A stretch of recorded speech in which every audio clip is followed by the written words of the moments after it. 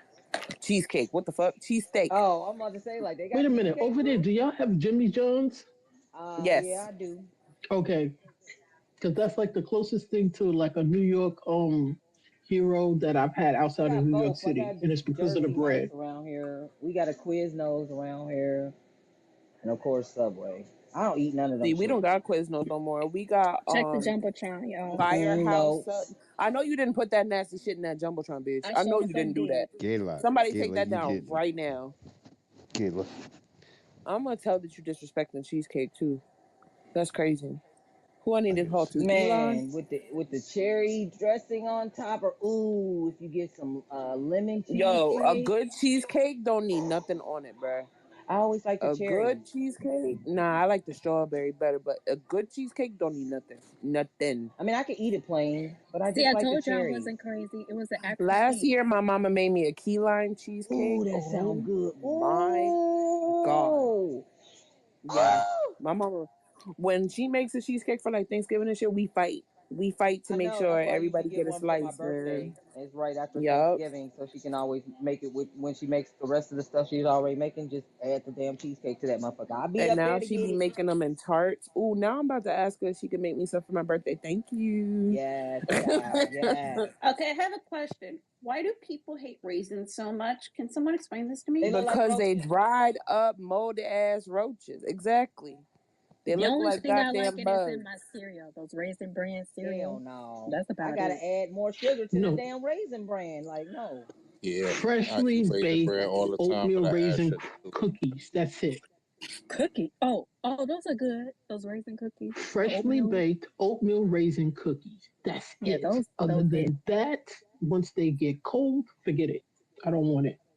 Anyone know who Invader Zim is? Who? What? What'd you say? That was somebody trying to log in. Nah, Request Blade is a Invader. troll. Blade is a troll. Oh. No. Well, I don't see whoever it is you was That's talking about. sub-Saharan. He a Oh, troll. Did you okay. He will spam our self porn. who? Oh, I forgot to Los tell you Gato? guys. No, he ain't gonna do porn. He's just annoying. The cats?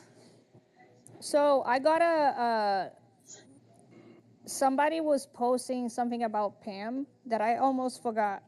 So apparently, I'm not sure if this is the right Pam or not. I think it is Pam.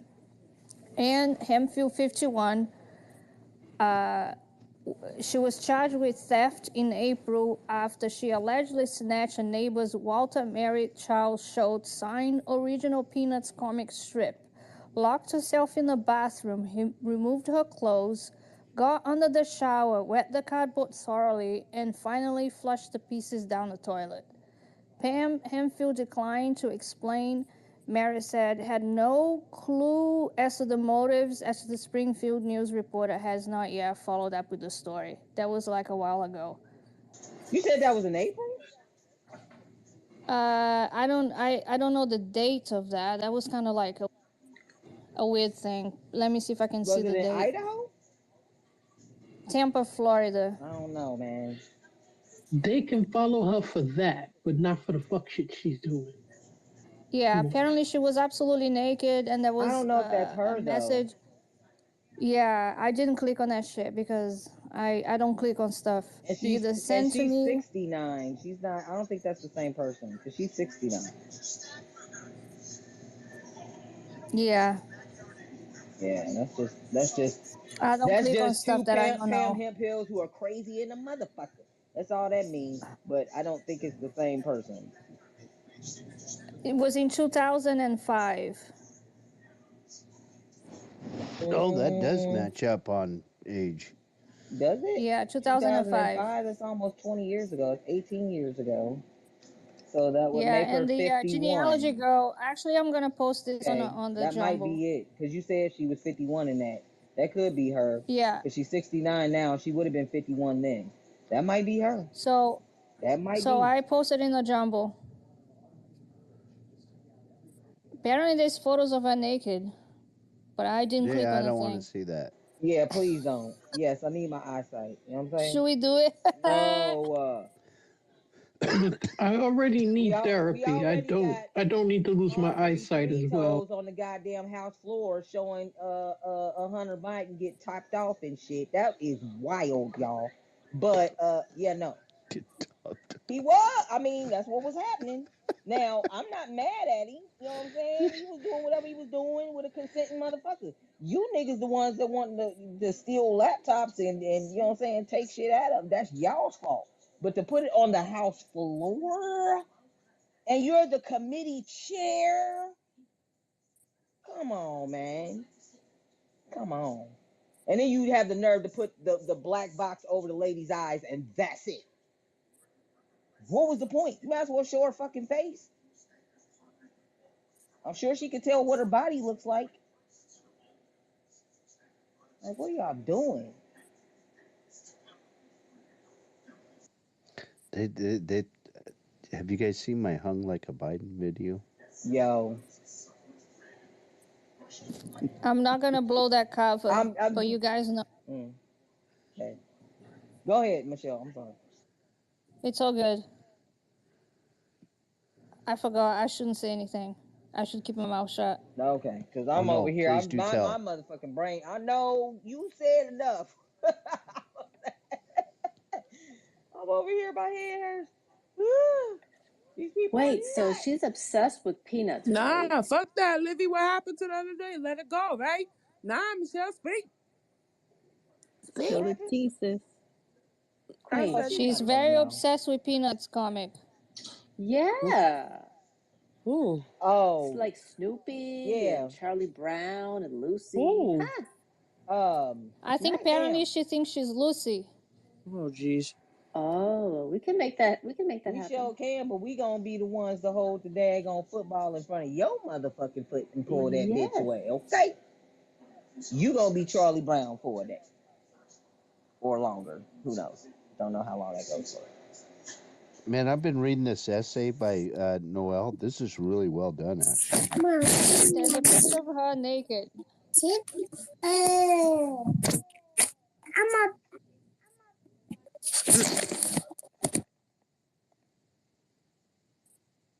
Is that Hello? goddess or queen?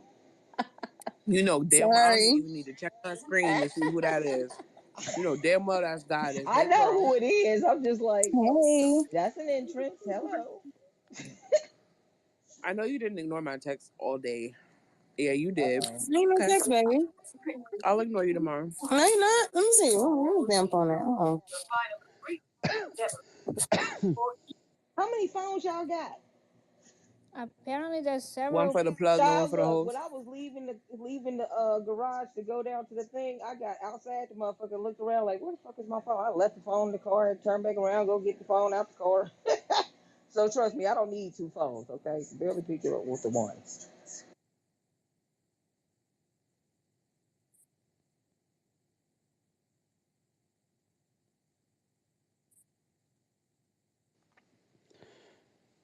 So is anybody else having problems with their accounts right now?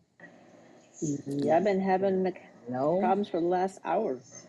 I don't really have any problem. I had problems like staying in this space and being able to hear and people being able to hear me for a while, but I guess it's okay for We now. definitely got reported before. Definitely. Oh yeah, for sure. That's why the shit shut down in the middle of the shit. Cause that don't happen often.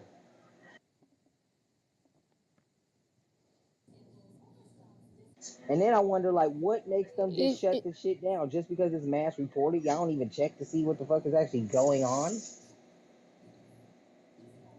It's either Pam's camp or some other folks.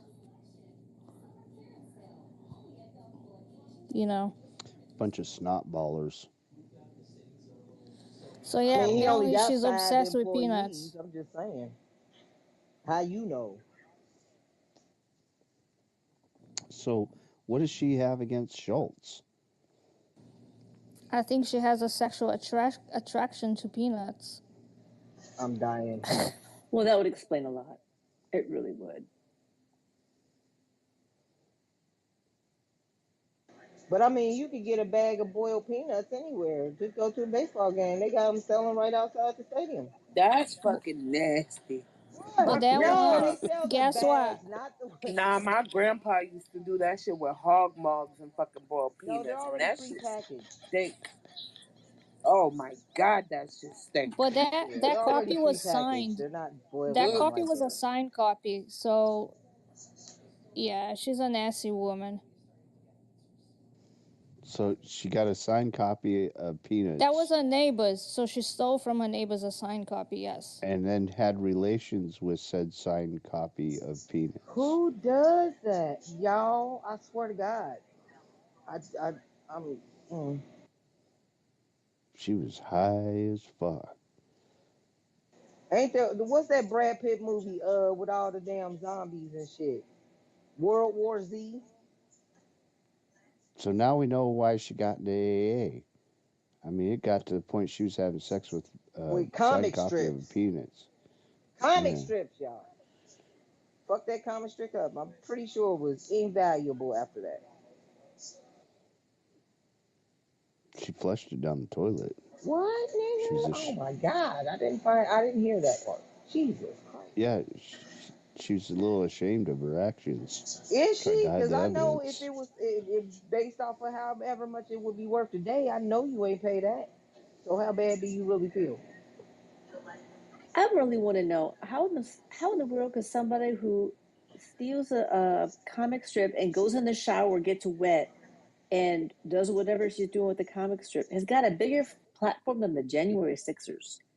Like she Lev she Parnas robbed them of their and little platform. who's the other person that was in there all the time? Lev Parnas and who else? Who the two majors?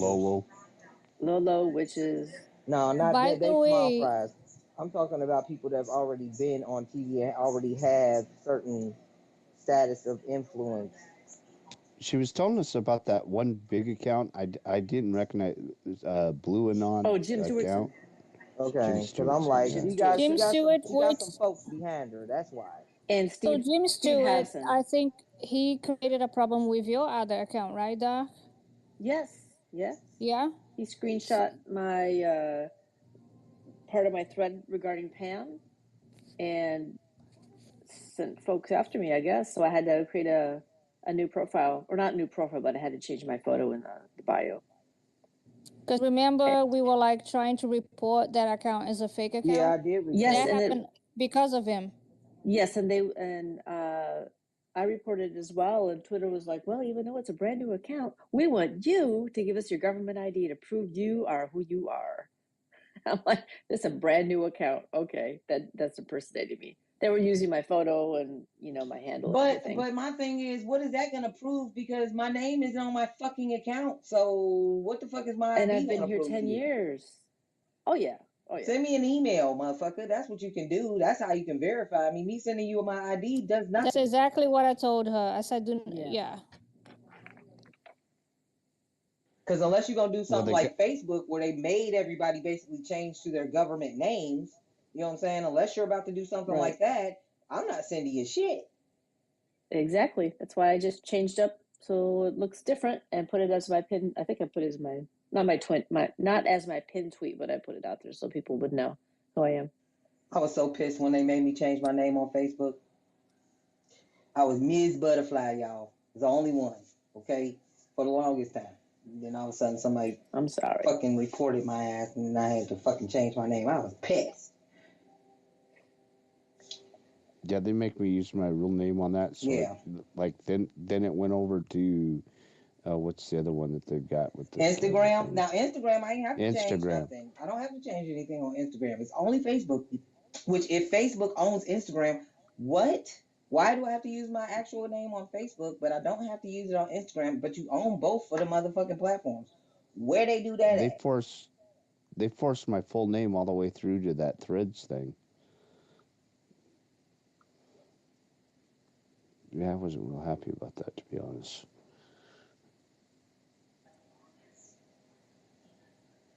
Yeah, when I found out that they was making Livy. What? No, I'm telling you, Livy. What? We sitting over here and he hear y'all talking. You know what he said? He said, "Hold up, is that Mia?" I said, "Oh, I'm telling."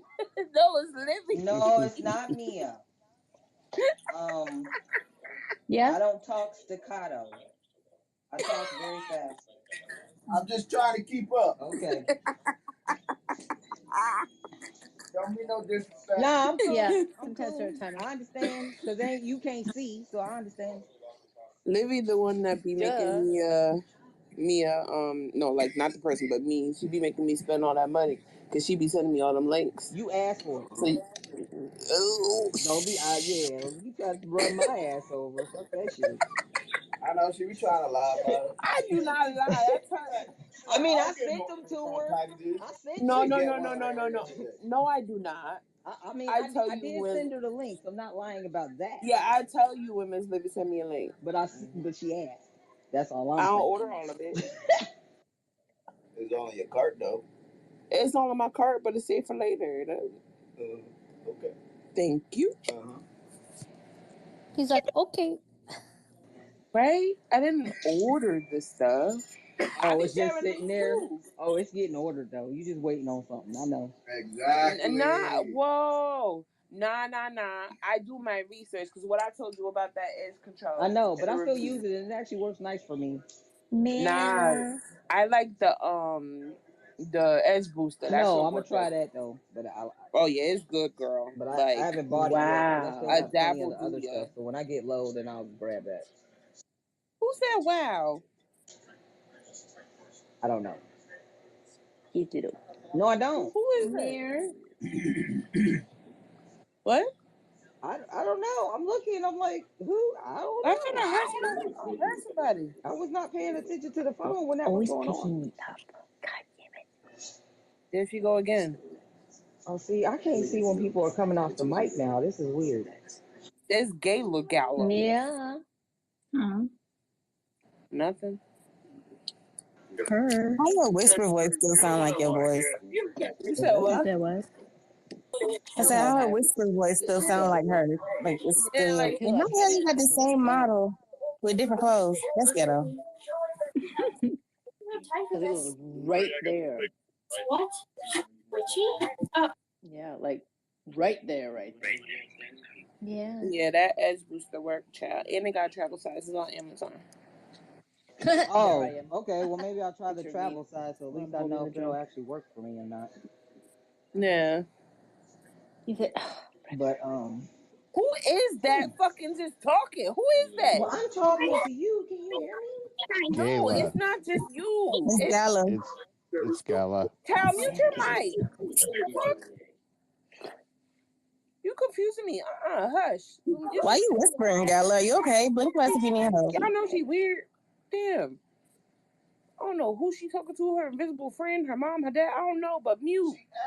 No, she not ad-libbing. She getting on my damn nerves. What she doing? Jesus Christ. But I'm sitting here He talking to said Livy she on his. ad-libbing. I'm hollering. I'm out What of the here. hell? That was funny. He said she ad-libbing like she the Migos. I'm out of here. No, no. Stop it. I'm over here confused because it's whisper. Yeah, I'm like, you're who is confusing that? me because I'm not hearing her. And I'm like, what the fuck is she talking? I'm talking. Can anybody hear? I think I'm gonna have to leave the room and come back Nah, it again. wasn't you. It was the child right How am I there. supposed to highlight this house with the freaking How about you construction next highlight door? it on mute? Oh, hold up. I don't know if Mute that's your Gala, mic. because Mute your Who that's mic, is dark. that? Gala. Is that That's Christine? dark. That's Dark? Mm-hmm. Oh shit, my bad. That was you the whole time? Oh, Sorry, Gala. God damn it, Dark. I told you they sounded like. Y'all ain't Shit, I'm believe me. sorry. Gala's down there laughing. I am so sorry. That was my son talking to his dad. I damn, you was told y'all tearing they her ass sounded up, and like. I'm over here like, who the fuck are you You talking to? straight called that girl weird. Right? She is weird. Nah, that That's still She's she's still stands. wild. That right. still She's stands. still right. It's just the wrong Gala weird as situation. hell. Jesus Christ, Hey, you That's didn't have How to hey, you curse. hey. that you still weird in a room full stands. of weird motherfuckers? So You extra weird. Like while that was what? going on, Gala was coming off her mic because I was watching it. So Gala, She you need to was. Like, fess up. You need to fess up, Gala. I yeah, saw you you. petty. See, I she think trying the to. whispers were Gala. They were. I was watching her. Yeah. It's her whisper sound like her. Yeah. So I'm not sorry. Fuck you. Did Polly just dip Y'all out? trying to Like, confuse wait a me on minute. purpose. Did Polly just leave So us by here's the ourselves for thing on that I want demand? to Oh shit. here's the thing that I want to emphasize. Please, if you don't know who is sending you things, this is just a general info. Do not click on any links or anything like that, because I have for the past 2 days the guys from Pam's side who have been helping her, they are on a very strong concerted effort trying to dox me. So I'm just saying, if you send me something and I don't know and I don't trust you, I'm not gonna click or anything. So it's gonna be on my inbox. And I had to change my account password and twice today. So, and I have a lot of protection on my account.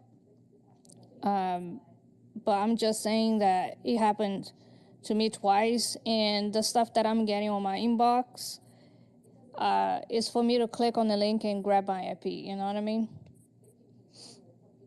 So be very, very careful. Are they the feds? Because like that's not something that people Yeah, just got IPs they are and not. shit. They are not. But they let me just say that I've spoken to this individual on a DM, and it was said that I still like Pam.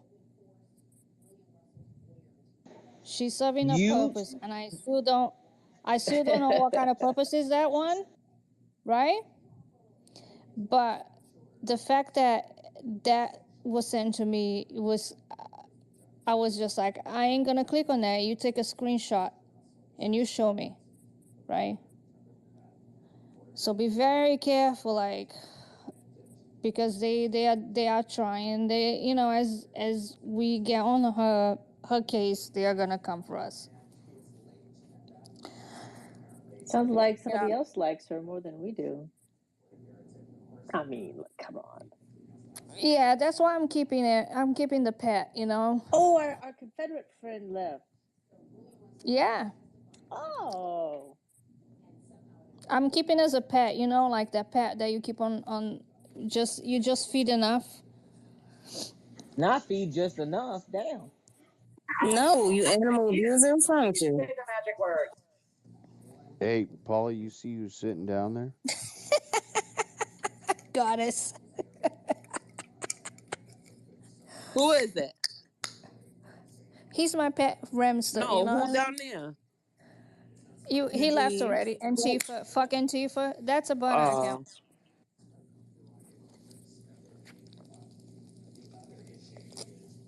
They know who it is because I told them.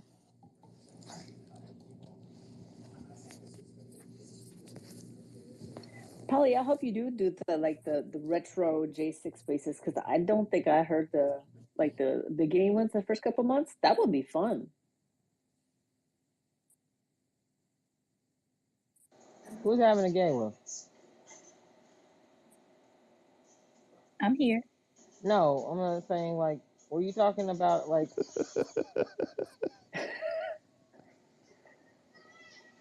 I was Talking about Polly was talking about She's having retro J6 spaces, like when they first started the Gulag space. Okay. well. What he was talking about is they're recording down at the corner, right? Like these guys, the wives are talking to him down there, and so they're Oh, I'm doing it. sorry. Yeah. So that's what's interesting is like the general hasn't had a space in 2 weeks, and yet these guys are calling in on Thursday out to that corner to people from inside that jail. So I'm thinking the general's been fired. They figured out his scam. Oh, No, he hasn't been fired. He hasn't. It's just that today we didn't even try that hard because we had no L here. Oh, I see. Okay, yeah. Which I really appreciate. That was amazing. Yeah, to me it was more valuable to have her than listen to them, you know. Yeah. And I don't know if you guys noticed, but Doc noticed that too. Like a lot of the folks that hang out with her they were here listening. Mm-hmm. A lot of them. Debbie, you know, yeah. It was great for them to hear. Oh, but are they like receiving, or are they just here to No, see what's but going on? they know we're talking about them, right? I mean, yeah, we don't have that shit. Yeah, but with that information out there like that, there's no excuse. If you know and you decide to sit in her space, then you're a part of it. Mm-hmm. Oh, You're they are willing to be totally a part part of of it. it. Yeah.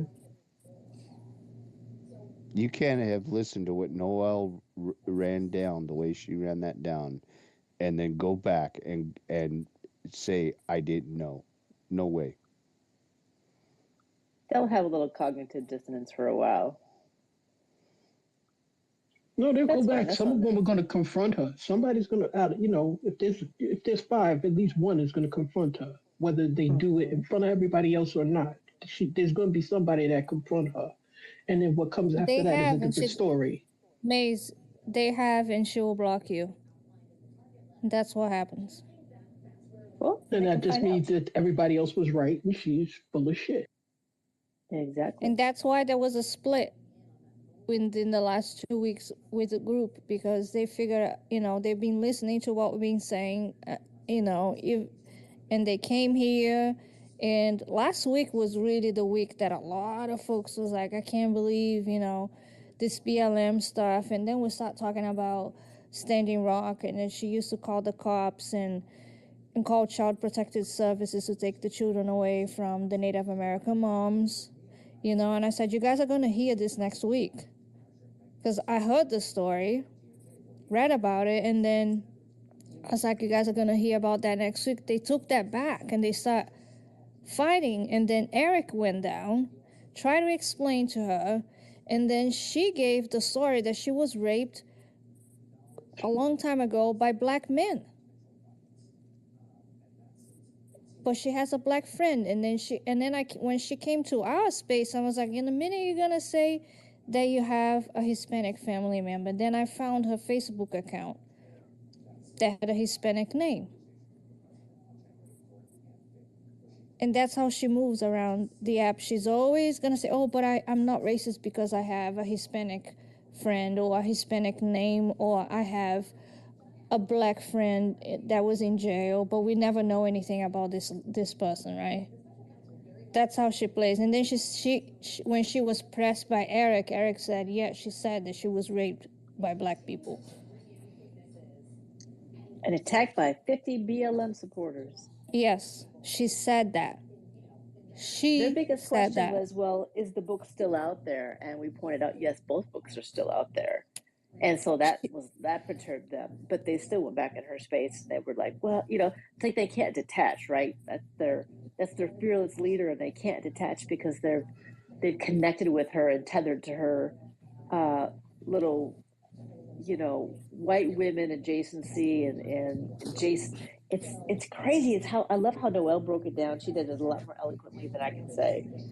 But they're searching for someone, and they've got to attach to somebody, and because she's vocal, they're like, oh yeah, I'll follow her, and I'm gonna circulate my life around this person now, and they can't untether themselves because then they'll look silly, right? To whomever they invited into that circle, or their friends or family, or the Twitter connections, they're gonna look silly, and they don't want to, so they got to keep up the lie until it's no longer convenient for them. Hey, I just yeah, checked. but my question. Oh, sorry. My question. Oh, sorry. I just checked, and she unblocked me for some reason. Ooh, I was let me blocked. check too.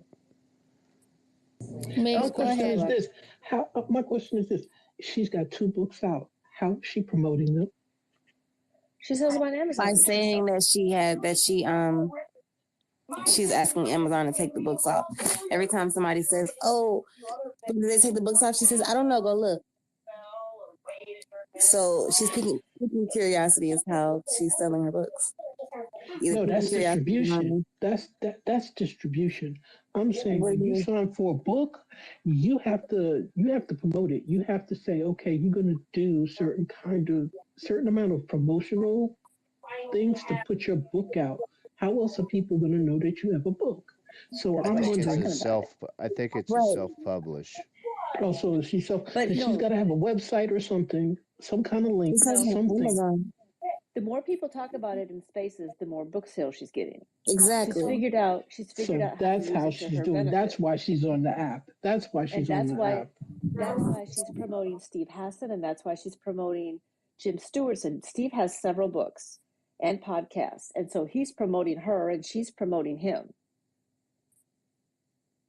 They figured out how to do it together, and it's crazy because he's an ex-movie. So no, but that's why there's people in that space that's tied to him.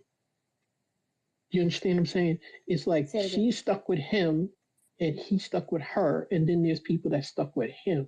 They probably stuck in the same way. They probably have a couple of them probably have projects with him that he's they got to work with him in order to get their shit out. You understand what I'm saying? Because it's not really zombie shit. There's some people that fucked up. They got their fucked up compass. But then there's people in that space that they trying to do something else, and they're stuck with him. You don't know what other kind of contracts or shit that they're fucked up in. You know what surprised me was I knew the Lincoln Project was, but then Midas Touch. Yes, that's why I just posted it up in the Jumbotron. If you're following me, you can see it. Now she's promoting Midas Touch. Both of those just absolutely, like, that kind of stuns me, to be honest. Yeah. I'm really disappointed. I mean, really, I didn't like Lincoln Project before this, but Midas, like, really? Like, are you guys that desperate for content? They are. Everything about them is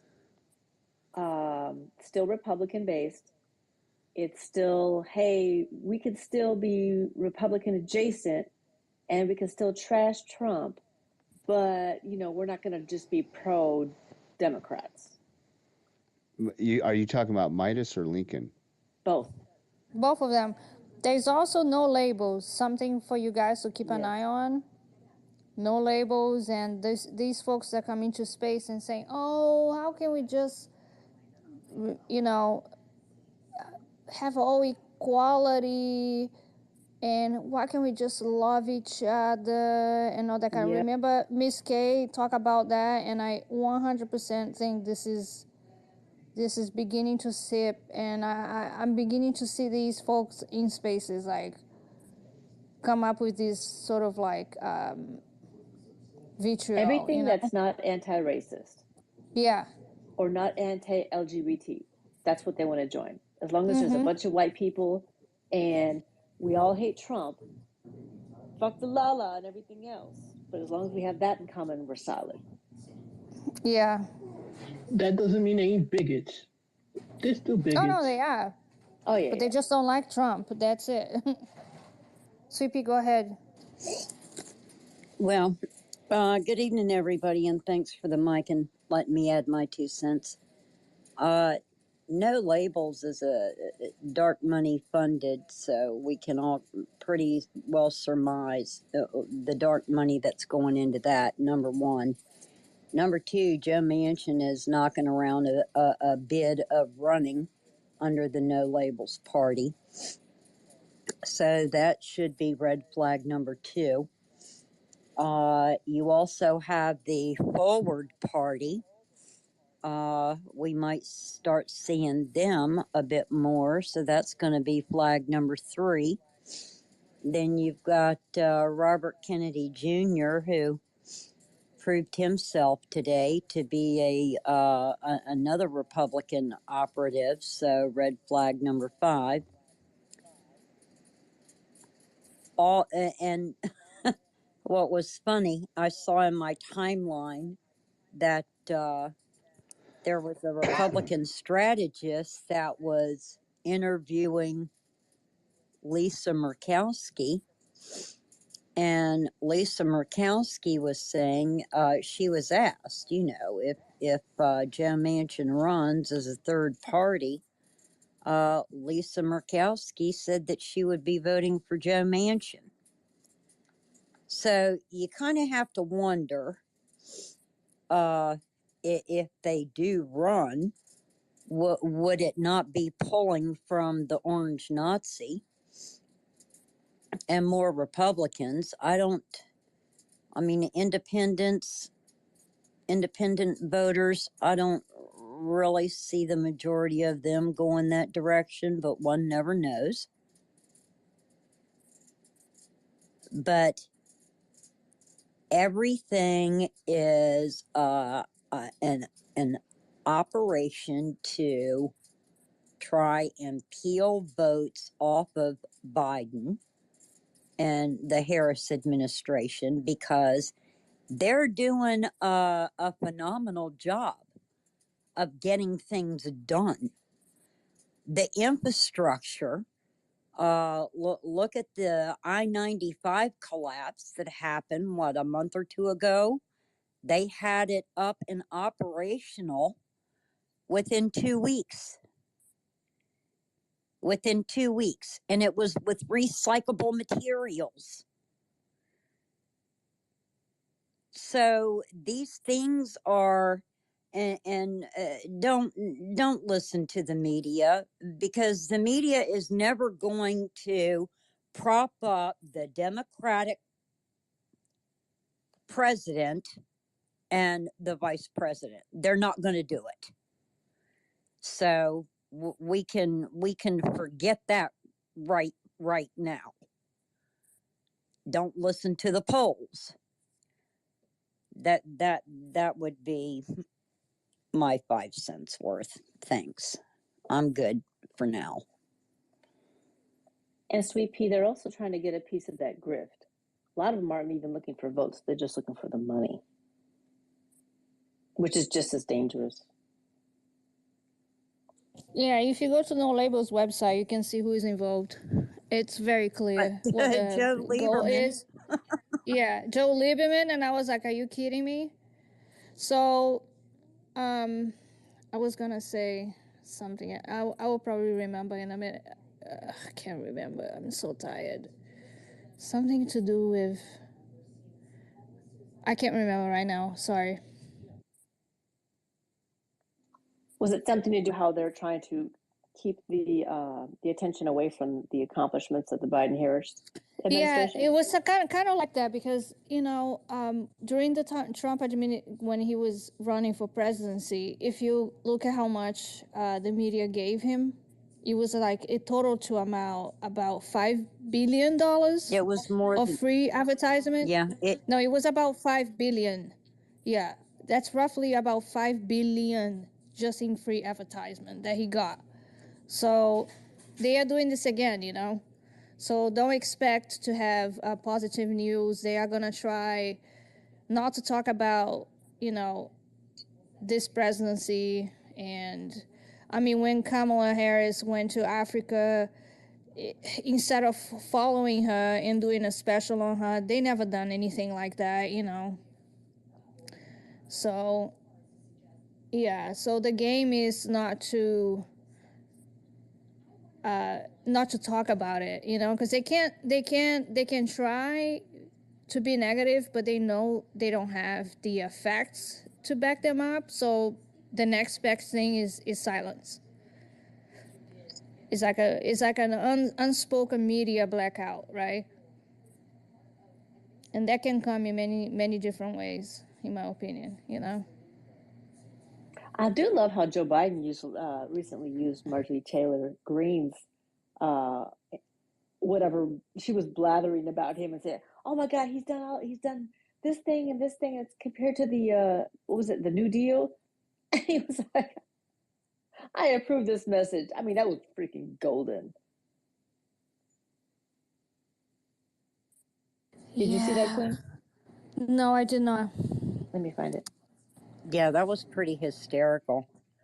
And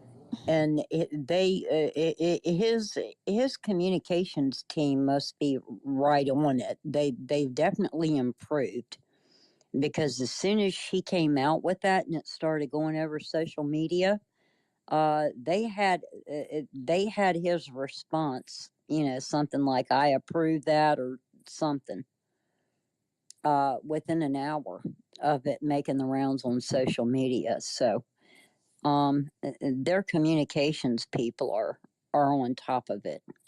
I really do believe. Aren't they though? And They are I think they are. At least from what I'm seeing on my end. The other thing I want to point out is hats off to Hakeem Jeffries. I don't know if any of y'all ever watch his press conferences. They will play them on C-SPAN. And I mean, there is not anything that man can't call them out on for their hypocrisy and for exactly what they're doing. So I think they're working on their message, their messaging. And Biden was in Pennsylvania today, touting the infrastructure project because these things are starting to happen. People are going to be able, within the next few months, start seeing the results of that infrastructure bill. So I'm done. Thanks. Next week, B. Good stuff. Thank you. Yeah, and I saw how Hakeem Jeffries did a press conference, and they tried to jam him up with questions about uh that girl who was returned home, and he was really democratic about it. They tried to hem him up with it though, but he handled that really well. From a young lady in Alabama, they asked him about that. Yeah, that's not even his district. It doesn't matter. They tried to when they don't fuck shit, they don't fuck shit. Yeah. I don't mean to cut you off, Maze, but yeah, they if you really listen to the press conferences, you can kind of tell where the reporters are from, because they always try to get him with these gotcha questions, but he puts every one of them in their place. And he doesn't even hesitate with an answer. So they can't get anything past that man, in my opinion. Where's Polly? Oh, no, Did he go to eating sleep? so hard, smacking so hard. Now he's asleep. Did he go to probably sleeping. He's probably sleeping with a oxtail in his damn mouth, bone in his mouth. Polly, wake up, Polly. A bone in his mouth and a blunt in his hand.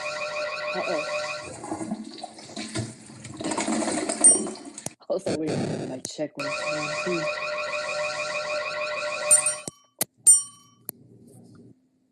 Mic check 1, 2, 1, 2.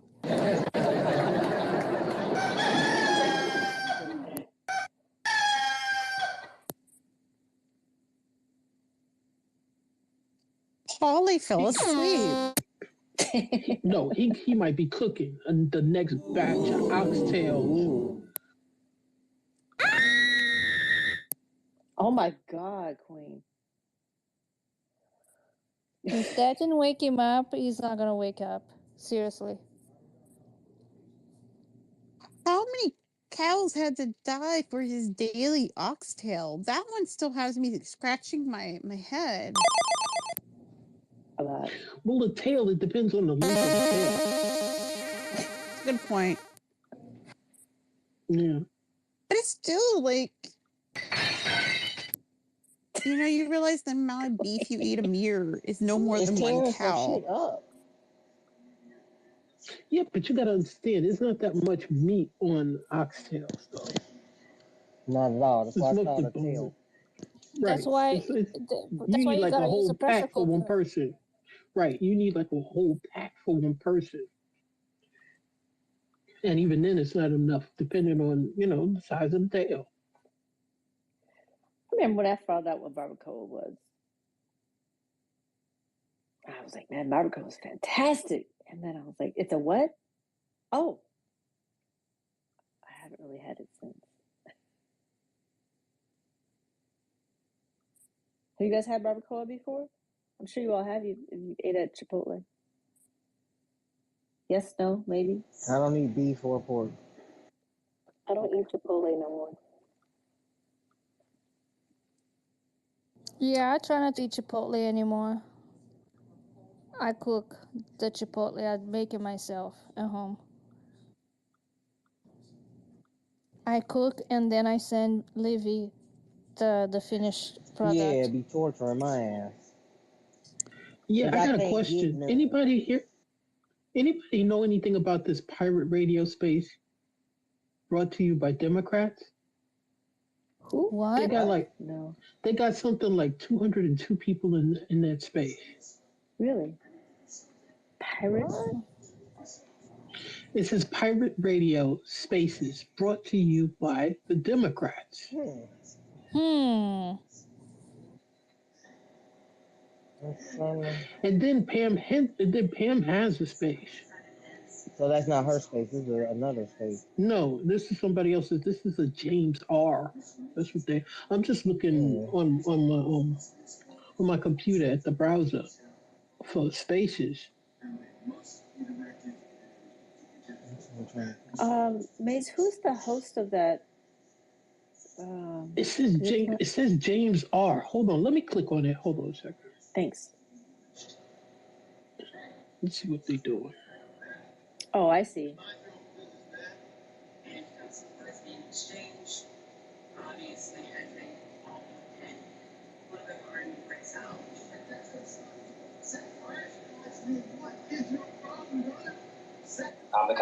Eastern Rome continues. I have one of So it's Pam's. like I don't think that America's I have doomed one of just Pam's because lackeys trying one to element of our society follow is. me. They might fall and suffer, but we can always rebuild and go on wherever else. So thank you all. Yeah, thanks for saying that. You know, someone else who brings that to the forefront a lot in his dialoguing with his audience is Jaron Jackson, and I don't see a lot of him over here on Twitter, even though I've seen him in my spaces a few times.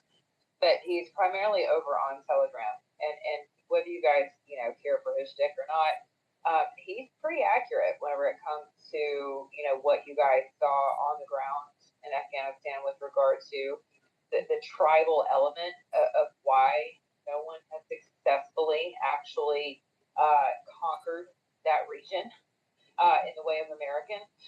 And it virtually, it's kind of like oral tradition. It's like what you said, they're not counting on technology. These guys maneuver and they count on one another, which is why when I say that, I've told you guys that my account specifically, and I don't say this proudly, I say it with a little bit of caution and sobriety. Okay. But my account is something that is monitored because I push granular fellowship. I push very organic fellowship within your communities, within faith-based groups, and my audience is by and large, they are a group of people who will go dark in order to press through and to find solutions and to really come together. And that, you're right. Thank you so much for saying that. It's really the overarching threat to a system completely comprised of tech that's very tech heavy. What a great reminder. And again, Jaron, he makes that case for just why it's been impossible, right, for us to conquer that region, because those guys, their longevity is dependent upon their ability to coalesce within like regional coalescing as well as just villages and whatnot. So yeah. And that's my part. Do you guys know what, by the way, is the Hindu Kush? Did you say villagism? Yes. Do you guys know what Hindu Kush means? It means death to the Hindu. So, anyways, I always like saying that. I'm gonna drop this there. Thank you all. What kind of Democrat Hang on 1 shit is second this? for me, Aaron. I want to ask you a specific question on this I'm topic. just looking at all the faces that pop up. Forgive me for going a little Hollywood here, but to me, from people that I've talked to, it seems like the biggest problem by being so intel signals in heavy is that you end up with a bunch of fucking analysts that are in charge way too much. Like, it's just people that aren't like that have no firsthand knowledge, that have never been in the field, that ground stuff, that seem to be making these calls from 20,000 miles away. I've argued that, we would not have a dead aid worker and his children in Afghanistan if there was a pilot dropping that bomb instead of a drone dropping that bomb. And that is a huge, huge thing to understand. What is he talking about? I would wonder what you felt about that. Yeah, so that's a buddy of mine used to work at NSA. He told us, he's actually a really smart guy too. He always said that there's two kinds of Aaron M. Stevenson. groundhogs, foxes. Like groundhogs know like a lot about one thing, and foxes know a little bit, but a lot of shit. But just by the nature again of like the way it's more of a societal thing too. Western culture generally we like specialists in this day and age, right? So that's why we are really good at targeting mostly. Like we can kill people that we tend to kill. And the other part is that's like all we can really do. We still don't understand a lot of things. And a great example of this, like by being too tech-centric. So 2014, when Russia went into Crimea, we had no clutch knowledge. We literally didn't see the masses of army moving. And it's not just like dudes walking on the ground in formation. There's like, those are tactical instruments like tanks and shit that are moving. Well, you have sensors all over them to pick these things up.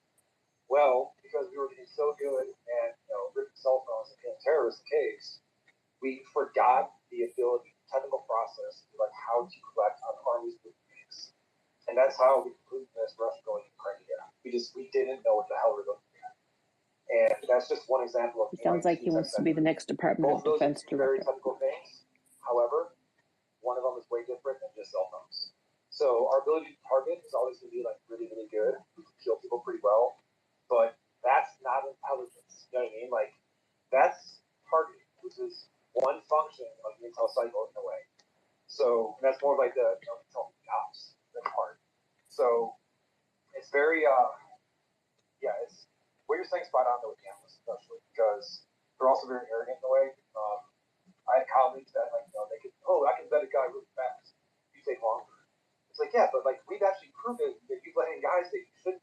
Like you put an okay at a dude, that motherfucker was on high facility and we actually found out later. Things like that. And by the way, that guy never got fired. He actually got elevated throughout time. So yeah, you're spot on.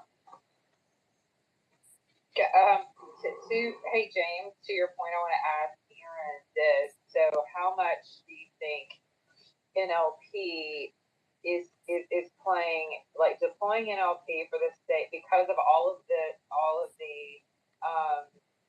shortcomings, if you will, or the Achilles, like you said, of being tech heavy?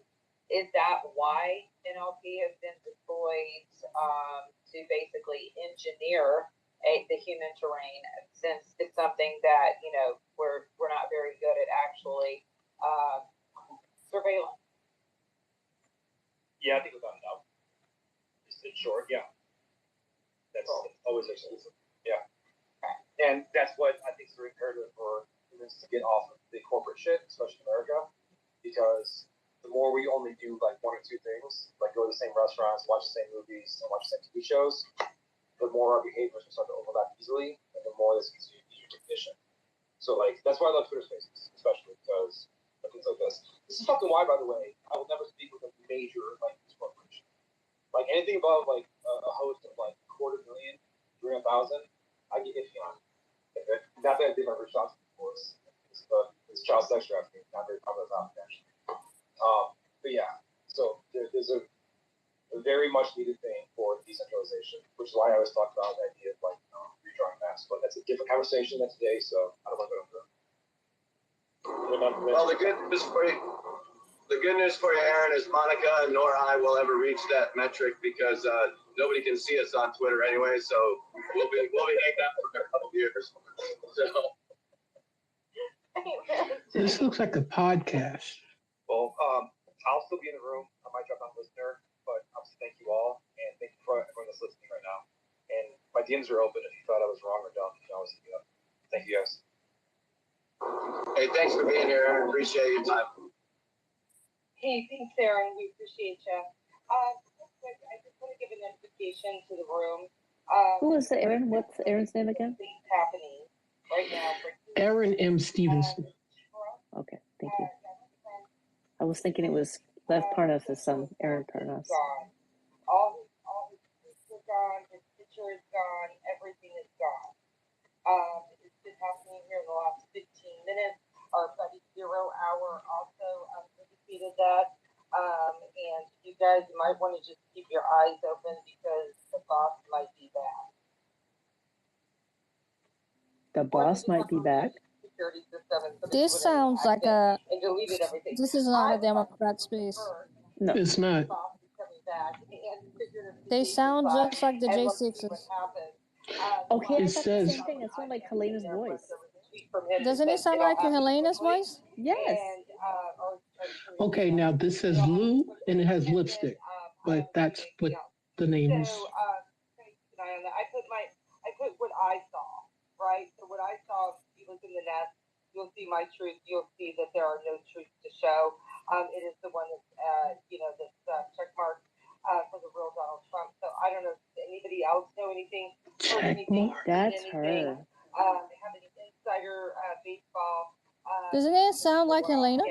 Yes. I think this is her. Let me know. Interesting though. It was Debbie Wasserman Schultz. That's the general. With the Becky in the library. He's going under James R. That's the general. Bingo! I knew I recognized the voice. Like every damn day we wake up. Every blessed day we wake up. I know, and I was like, I recognize the cadence of the voice of these women. And she was in the library, and then this crazy ratchet woman from where the hell is she from? Puerto Rico? Yeah. Can you take a screenshot for me? I can't. That's the general. She did it in the library. I can't. Wait a minute. It's a recorded space. It's a recorded space. Don't worry about it. Yeah, but send it to me afterwards because I'm going to put it on blast. This is not a Democratic space. This is a general. I'm telling you guys. I can send it to you now. I can send it to you now. Okay, send it to me. Accounts. There are a lot of little nuggets being dropped over there. And sometimes he's overt about it. Anybody else want it? Wait a minute. Let me. Somebody needs to wake the fuck Polly up. Polly. I'm going to send it to Polly's. He can pick it up when he gets up. He claims to have an eidetic memory, which essentially means perfect recall for like every event in your life. Let me see. Bingo. So, he's going under James R. I'm not sure. Oh, they all got new accounts. Okay. That's what I figured.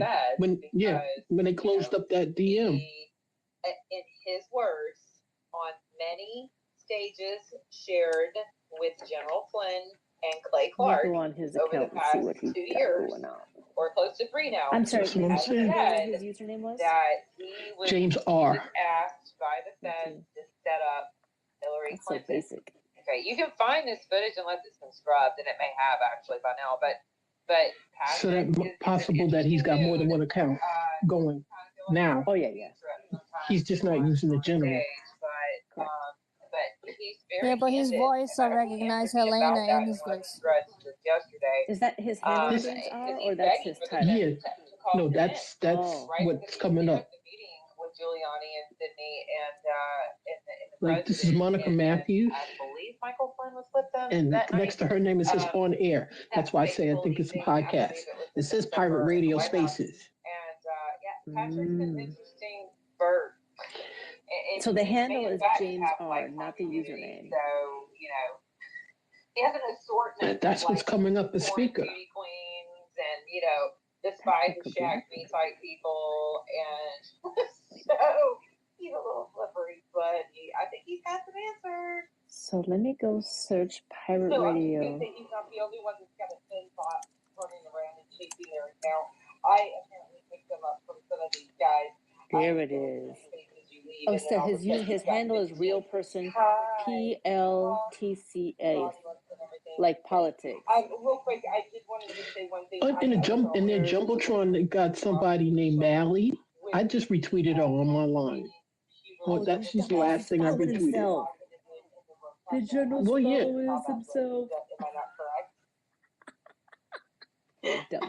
Yeah, so that he can send himself sometimes the stuff funniest directly. answer is the answer, So he can because save it. all we can do is laugh. I mean, you know, today was a pretty good day, even though that is him. It was such a shit show, right? Like it really was just an absolute shit show. I know it's him, and it's him and Helena on. I know it's. I know his voice. I know his voice. That's the general. I knew her voice and his voice. It's very, very. Him in a hearing about censorship. And like oh my proving to God. America, These nuts. That's Elena. While we censor this guy, yo, we absolutely don't believe that. Oh, but it's hate speech. You literally had. There was some asshole that on that committee that literally said, "I vote no against hate speech." Like, what was the hate Wait a speech? minute. Like, He's talking about a committee? At what point did it become hateful to tell people facts about a virus that seems, by the data, to have some type of genomic coding to it? How is that fucking hate speech? How is that racist? Like, if anything, the racists are the people that created the virus. Robert Kennedy Jr. didn't create the virus. Last I saw, I think he's a lawyer. I don't think he's a fucking, medical scientist out there going, we're going to create a virus that only kills the Chinese people. Like, this is the insanity that was on display today in that hearing. Saying that, let's get to these hands. I have no idea who was next, Lou, so as usual, I will dump it right in your lap to figure it out. Guess you're not here for the J6ers anymore.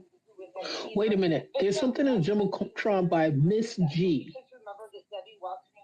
It's at capital G _ tweets _ and she's saying Miss MS. Yes. Mm-hmm. Capital G, and then her handle is at G capital G _ tweets, capital T tweets _ and she's saying, to those I follow, I'm talking to those of you with the larger notable accounts. Hey Ed, make it fast because fuck you. My friend Joe Neerman just showed up. Okay, so hurry up. Okay. Hey, fuck you very much, James. I appreciate that.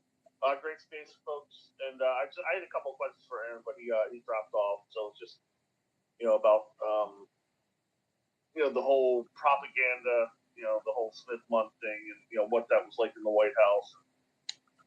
Why Trump renewed it, and the other thing was the whole what was the okay, it looks like if you're looking at that same tweet, scroll down, you'll see a pic with Lou. That's who's speaking. Yep. The handle is Lou. Yeah, you see the handle now.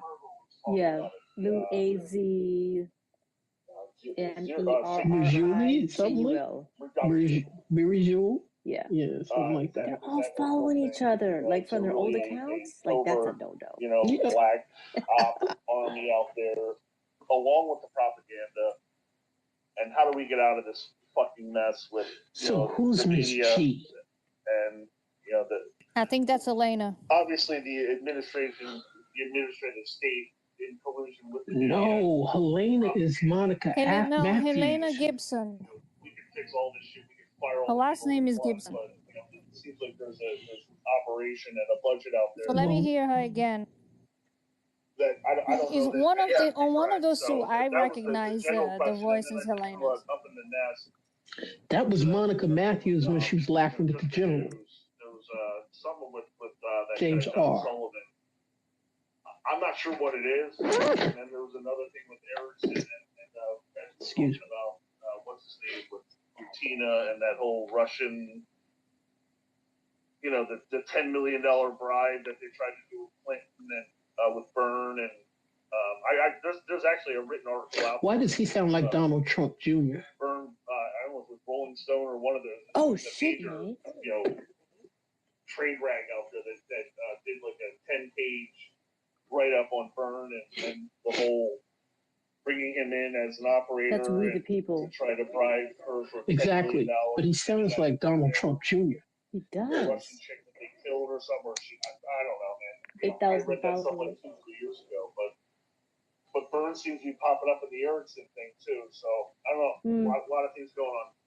That's all. He's a little too. I think so. So let me just say this before we go to check in with Joe here. Is I think people don't really understand the depths that the case Missouri v. Biden has the potential to actually fix.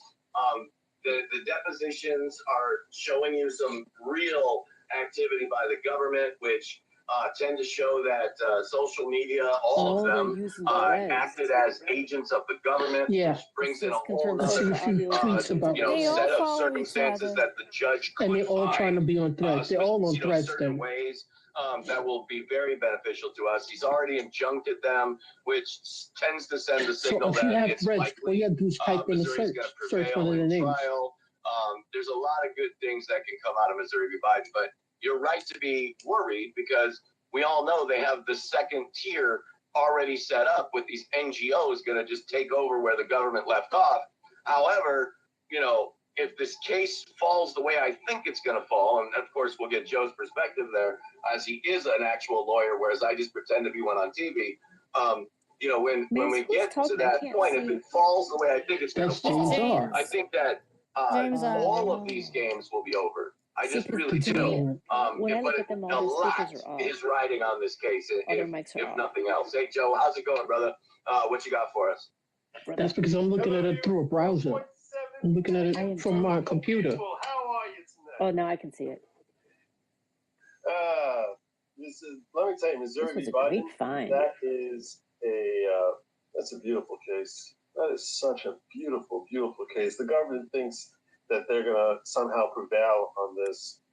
Look, I was talking about this case a little bit on my show tonight, and when I had it was during my Nibricata, and I'll tell you that decision from the judge is very telling as to where he's at.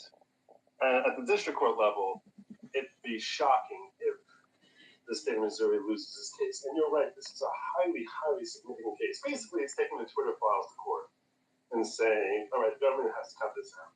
That's in a nutshell.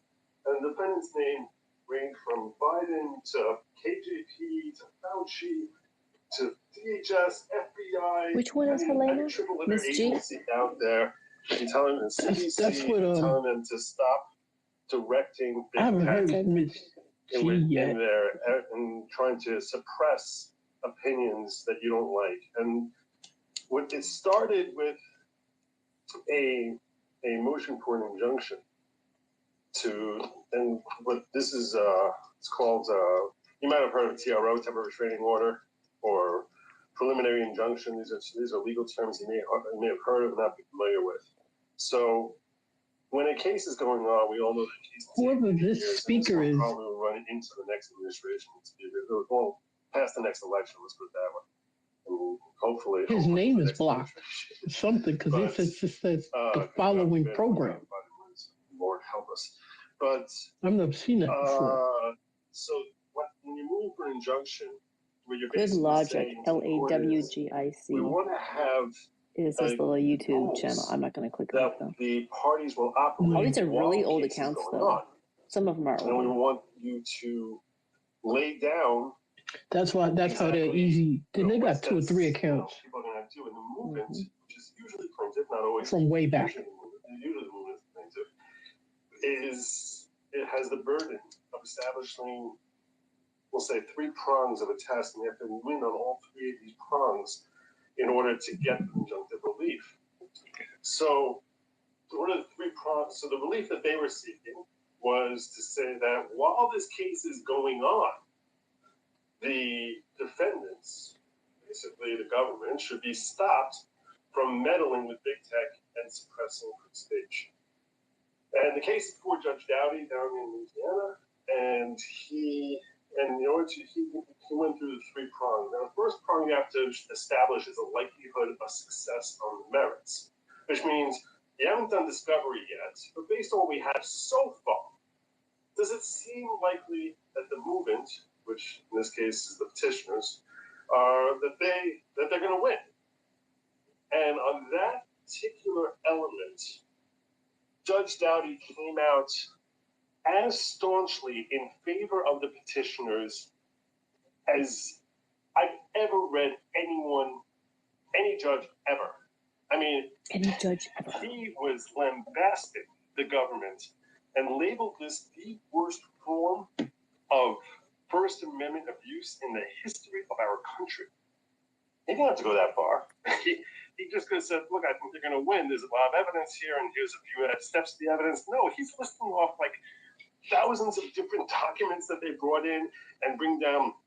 He brought down like dozens of examples of where they seem to patently violate First Amendment rights, where the government directed and said, shut this account down, close this account down, and recognized that more than 50% of the time that those requests were honored by big tech, and that it was so abusive and so pervasive, so frequent that it seemed to shock the judge. So he said, do I think they're going to win? Yeah, I think that this is just frightening what the government has been doing. The other two elements are not really relevant as far as determining the case, but just for factual background here. So you need to establish a balancing of equities, which means basically what seems most justice-like, what feels most just. Is it more just to allow the parties to continue doing what they're doing, or is it seem more like justice demands that we grant this injunction? Now, sometimes injunctive relief will be to maintain the status quo, and as a general rule, when it's designed to maintain the status quo, let people keep doing what they're doing, we tend to lean that way. But the relief that they're seeking is not to maintain the status quo, and that's a harder hurdle to reach, which the petitioners here reached. Which he basically was saying, look, is it more just to allow the government to keep meddling, or is it more just to allow to stop them from meddling for the next couple of years while his case is pending? And the judge found that it was more just to stop them from meddling. And finally, you have to show irreparable harm, which is that no amount of financial compensation, that if I don't get this relief, and you deny my request, that whatever, and it turns out that I was wrongly denied, whatever money you're going to give me to compensate me is not really going to make me whole. Which, in this case, that seemed like the easiest hurdle for petitioners to reach, because, look, if your speech is suppressed, how is anyone going to fix that? They're going to give you $100, $1,000, $10,000, $10 million? How does anyone know how valuable their speech is? And since you can't really put a number on it, that's where you have what's called irreparable harm.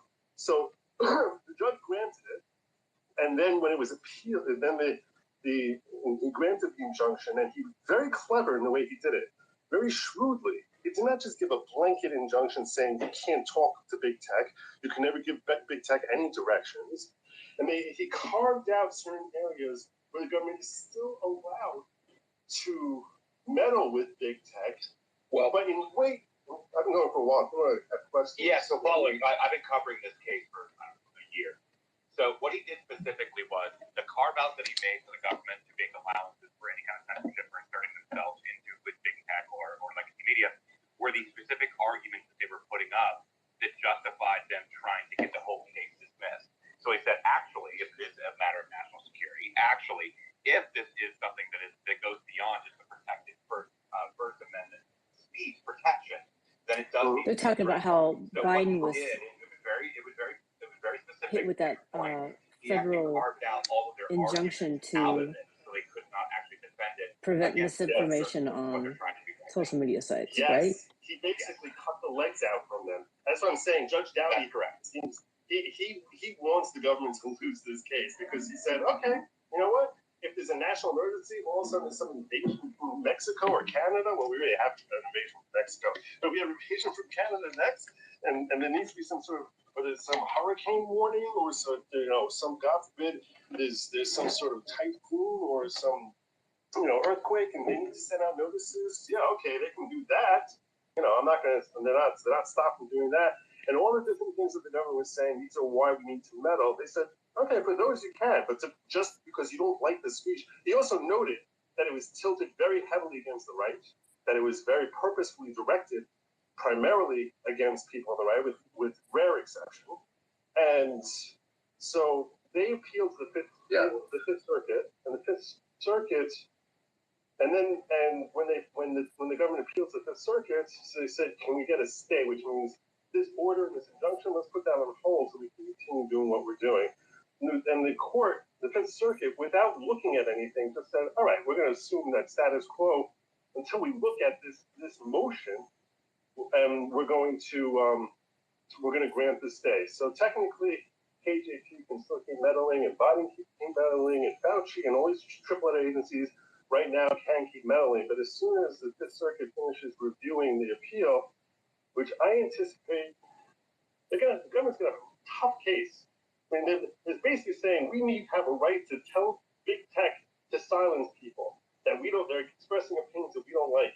That's a really that's a tall order. Yeah. So I'm anticipating here a big win, and it could go even further. It really could go further into determining that there's a. Maze, can you go into looking at them as if they're like almost a carrier. I mean, Pam space still or no? No, when they split, I went to sleep. I was in that space. I was in that chat, and then the next thing you know, the next day I was in a poetry room. Again, I wasn't asked. No, I'm saying in her space. Like, can I go in there? Yeah. I got another account. I could try to go in there. Because left violence is in there again. To clamp people down. But here's the thing, my shit is heavy. It's on the nickels.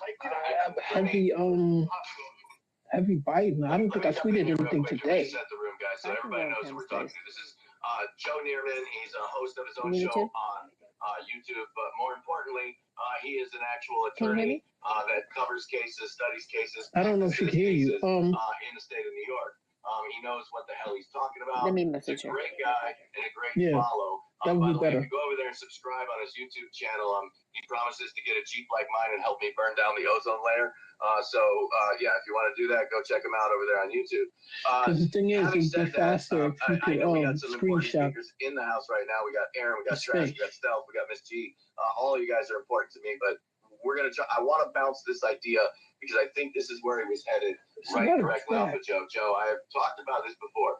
Supreme Court precedents has a lot of case law. Well, maybe not a lot, but enough that clearly establishes that when a human resource even becomes papered up, let's say, and is found to be an agent of the government, they are considered an agent of the government in perpetuity. In other words, like I go into your house and I rifle through your drawers, I can take that evidence to the FBI. They can open a case and that evidence is likely to see a trial. However, if I was ever an informant for them or papered as an informant for them, I can no longer rifle through your drawers because I now owe you your Fourth Amendment rights. This is established presidential law that from the Supreme Court, several cases. Now, having said that, the reason I'm bringing it up is because in this particular case, Missouri v. Biden, there is the potential, because it's already been noted that these people were acting as agents of the government. We already see taking actions on behalf of the government. If this case establishes in the fact finding that social media were acting as agents of the government, I believe that this could end all censorship because it will flip the script to say that those social media companies that participated now owe the constitutional rights to the American people in perpetuity. What say you, Joe? So that would be a little bit. That's where I was leaning toward. I mean, there's a lot of different ways the Supreme Court could get there. To be fair, and I don't want to give false optimism. It's one of the things I've been trying very hard not to do. Is it's very easy to get caught up in the groundswell of the excitement of a really good decision by a judge. So he is just a district court judge. But his findings of fact ultimately. That the fact finding happens at that level. It doesn't happen at the appellate court level. The question is whether that's not really relief that's being sought in the petition that they should be declared that. So whether this case standing alone without a follow-up case after a positive decision. In this case, in theory, there could be a follow-up case to have that determination assessed, and they would rely on the findings of this case to go to that next. So it would start walking us down that path towards flipping it on its switches. I would think it's probably unlikely to happen in this case per se. I would love for it to happen. I want that to happen tomorrow. But, being realistic, I don't want to give false hope to people who are not attorneys. You're just going to say, hey, I heard this YouTube attorney who basically told me that this case might end up turning it. This case standing alone is unlikely. It could, but I would be shocked if that happened. But it does open up assuming there's success in this case, which is a lot of reason for optimism that Missouri is going to have success and the government's going to lose here. And the statements from Goldman today, which he was saying that the decision is going to be reversed on appeal, I think he's smoking crack. I think I'd be really surprised if the government wins on the appeal. I think the appeal is really just a stall tactic to try and keep doing what they're doing for as long as possible. I hope that this appeal, their hope is that this appeal basically lasts for another year and a half so they can take another election and keep doing what they're doing for another election. That's why they're appealing. I don't want to cut you off. You're talking about the appeal specifically, and I wanted to bring this up. I wanted to bounce off. Did you see the email exchange between the government attorneys and the plaintiffs? Have you seen the email exchange? No, I haven't. Well, here's where I believe that they're going to fail on this appeal. So I actually have a screenshot. I've got the entire email exchange. This was a specific email in the entire exchange, and this was basically the government responding to an email of the plaintiff's email team. I'm going to read this to you so you can understand why I believe that they're going to lose on this. It says, John, given the expedited briefing and argument schedule the Fifth Circuit set for the appeal on Friday night, please let us know if your position has changed on a stay of the answer deadline. So they're trying to change the deadline because there's so much info. So let us know if you've had if your position has changed on the stay of the answer deadline. And in parentheses, the submission of the case management plan, pending resolution of the appellate proceedings. He says, either way, we cannot agree to your proposed deadline. The July 25th answer deadline for a 167-page complaint spanning roughly 600 paragraphs of allegations and almost 70 individual page sheets is patently unreasonable. We plan on, we plan to ask the court to waive the answer or at least stay the deadline pending resolution of the appellate proceedings. And again, we think that we should be able to reach an agreement on the latter, alternate request, given the expedited nature of the Fifth Circuit proceedings. So what he's saying is basically, this is an email exchange back and forth between the two attorneys, and what we're saying is the government's saying like, hey, there's no way we can go through all this documents and all these witnesses and all this depositions that you guys have brought up. But the problem is that they've applied all of this. The government has. So they don't actually have an argument to the July 25th deadline, which is why I believe the Fifth Circuit is going to say, put up or shut up. We're not going to extend the deadline. I think that's where they lose this temporary stay. Anyway, I didn't want to interrupt you. That's kind of where they're at right now. I'll send you the whole exchange, but it's pretty wild. Yeah, please do send that. I'd love to review it. At the same time, this stay is probably going to go into effect until the Fifth Circuit has a chance to write its decision. Now, it's encouraging to me. I was unaware of the fact that this is on an expedited track, because that seems to imply that this is not going to take a year to decide this thing. Which I'll tell you, I've dealt with one appeal, and that was on the state level, not the federal level. The federal tends to be faster, but on the state level, I dealt with an appeal that I waited 2.5 years to get a decision on the appeal, and that's why I was like, look, I know it's federal court works faster. But if you tell me it's going to take a full year, I wouldn't be shocked by it. A lot of times from the government over the next, now in July 2023. So, but I'm encouraged. And when it's expedited, it seems unlikely that the Fifth Circuit is going to sit around very long on their decision. And I'm anticipating it's going to be a positive decision. Now, at that point, we can expect that they're probably going to appeal to the Supreme Court. And whether they grant cert or not, who knows? But I think it's less likely that if they lose in the Fifth Circuit, that the Supreme Court would grant a stay beyond, and that this order probably would go into effect. Can I tell you what's going to happen? No, these are all just.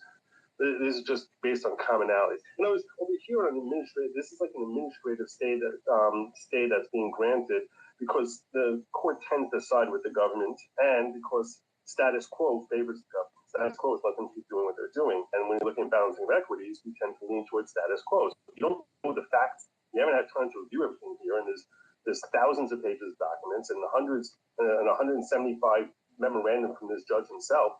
there's a lot to go through. So they're like, okay, we'll grant the stay now, and and not spend that long dilly-dallying with it. Certainly, if they put it on an expedited schedule. So, but for the Supreme Court to extend this stay, assuming the Fifth Circuit upholds Judge Doughty and grants the injunction, that I think is much less likely to happen. Could it happen? And by the way, and by the way, just so you're clear, I sent it to you in your DM. This is a conversation between the government defendants attorneys and John Sauer. You think John Sauer's playing around right now? I don't think so.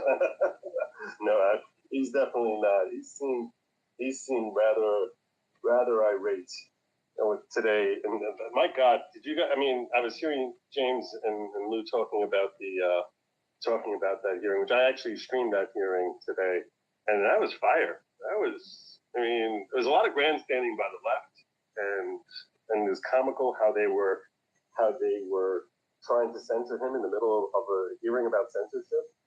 And what they tend to miss is it's so stupid. Like, some of the talking points are just so contrary to what they claim to have an interest in.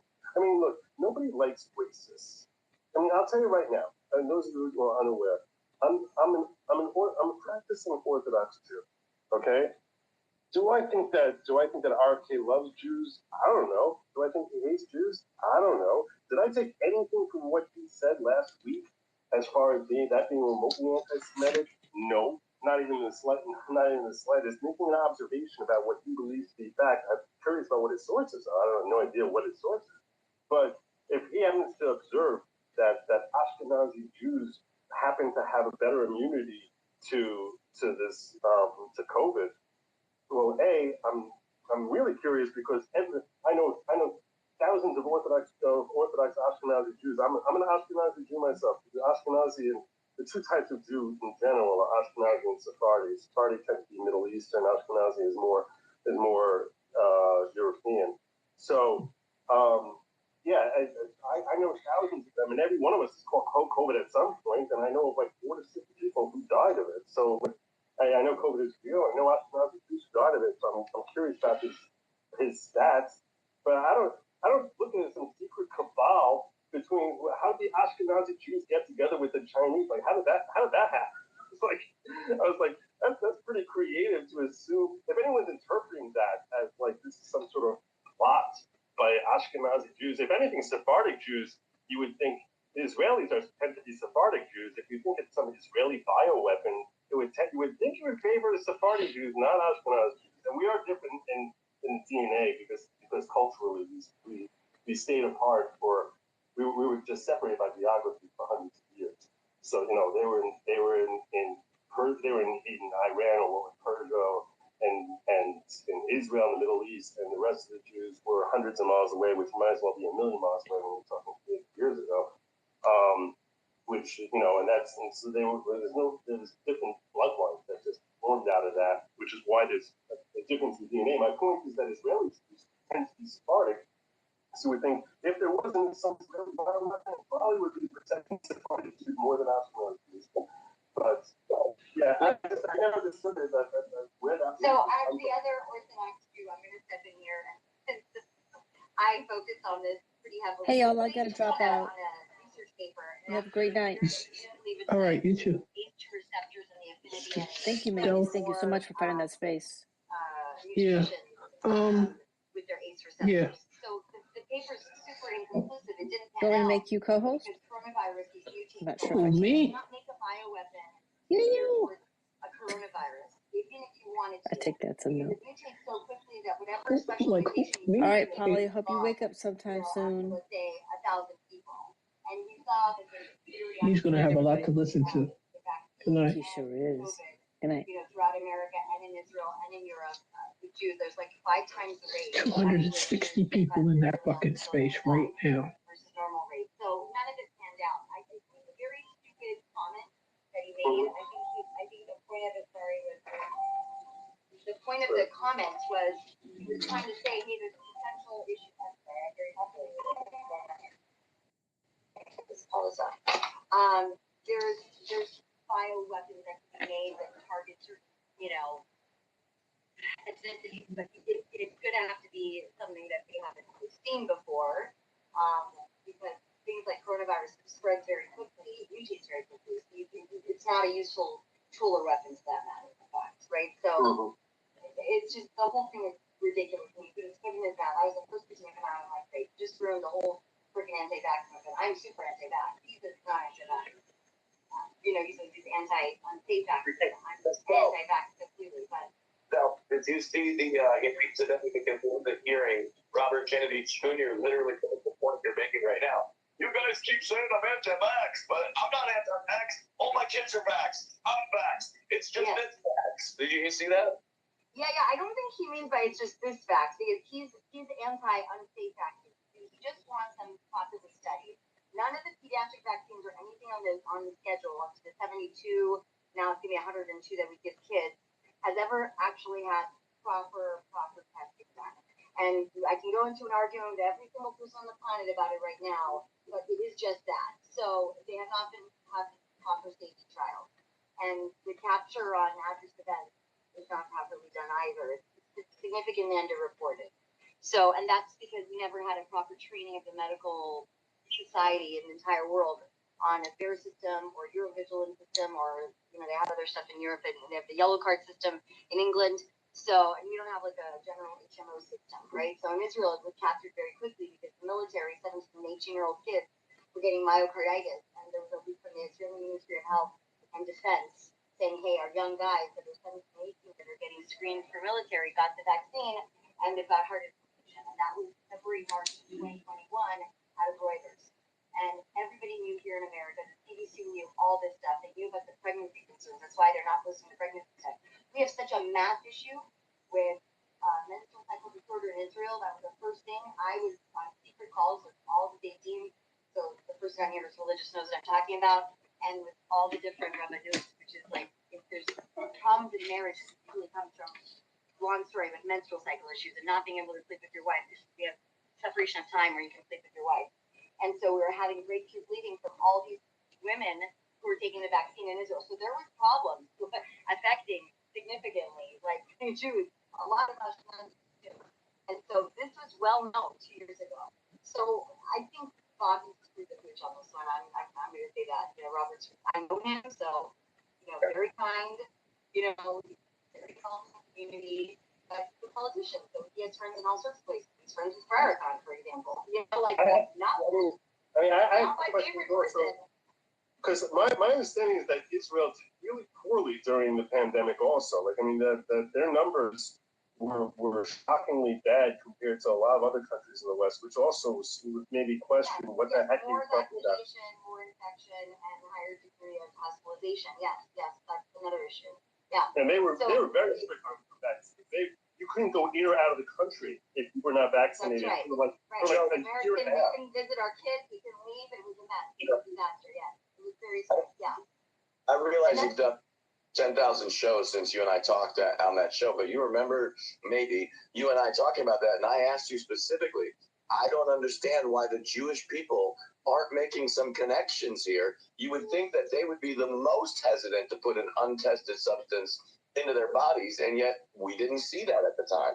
So, James, there's 1 million people that said no in Israel. The problem is that it's a HMO-driven military state where everybody goes to the military.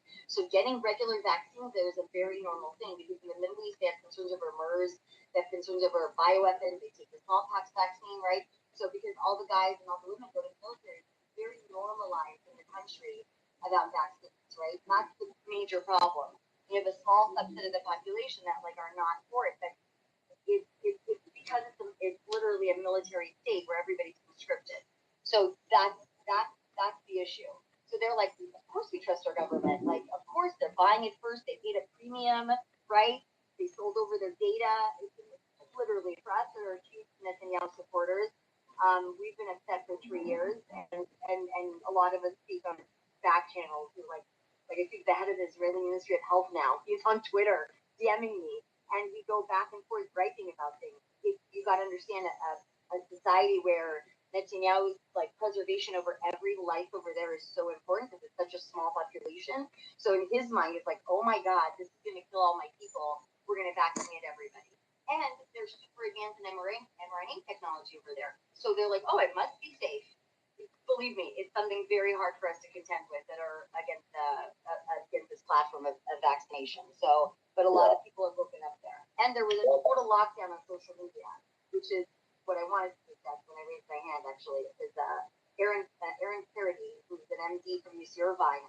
He's one of the witnesses in the Missouri v. Biden case, and he was actually speaking today on a small space with SNC First. You should get him on your space or on your podcast. I don't know your first name. I'm just going to call you Solomon. I'm Joe Nierman. Okay, I'm Kaya. Nice to meet you. So yeah. So he spoke today about the case, and I mean, he also thinks it's going to end up at the Supreme Court. But the information is so heavy against what the government has done. But the fact is that anybody who knew anything about LifeLog, who knew about social media and the relationship with DARPA and these guys that were running everything, knew that it was going to be a government-based control social media site, because people were no longer going to squares where people could witness what they're saying. They now have, they now go to social media to hear what people say, the way to control people. And clearly the people that were put in charge of this have their own very particular agenda, and it's captured. So, and Aaron is an MD, and he's a medical ethicist as well. So, there's the Unity Project. So he's very involved in that case, and he says that the evidence is very good, but the government is going to do everything they possibly can, and they're going to enjoy themselves with the social media. There could be so much funding behind the defense of this. So it'll be interesting to see how far they extend it, and they could really extend it for a long time, is my concern as well, even though it's fast track. I'll land my plane there. Sorry. Hey, this is Gulag. You're great. This is Gulag Joshi from Rosenberg. So, how do you mean by the mRNA vaccine? What do you mean by the affiliate between government contractors and the private entity? What do you define the relationship between them? All right, never mind. Since I can't get a word in, I'll just make it so that I can get a word in. First, let me thank Joe and Stealth for putting us on the radar with all of the anti-Zionist crowd. I'm sure we're going to be hearing from them shortly. And my mic is having problems, so if the space crashes, I apologize, but we've been going for a very long time right now, so I'm going to do my best to save it. But also at the same time, my battery's dying, and as you can hear, my daughter in the background wants to play ridiculous music. So I'm going to turn a lot of the conversation over to Lou. Aaron has had his hand up, and in this room we go by hands, especially when I don't know you. Joe is a special guest, and Stealth is always got co-host rights in my room, so those two can talk whenever the hell they want. The rest of y'all shut the hell up. Aaron, go ahead.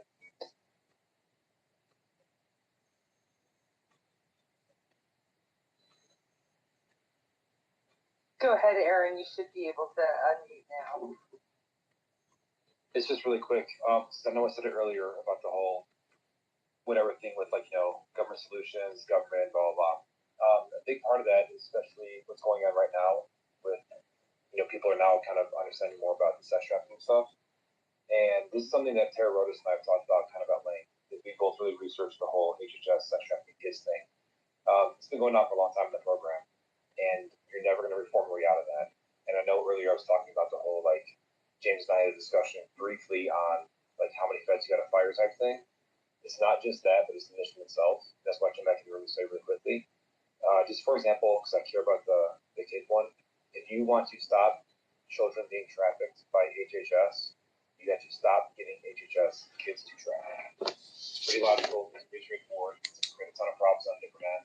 However, that's the nature of the size of the problem. The scope of it. It's, I think, beyond reform, but it goes into the contract world as well. But I want to come back in because I didn't say it specifically like that, and that's why I make sure I got the point across. So thank you all so much.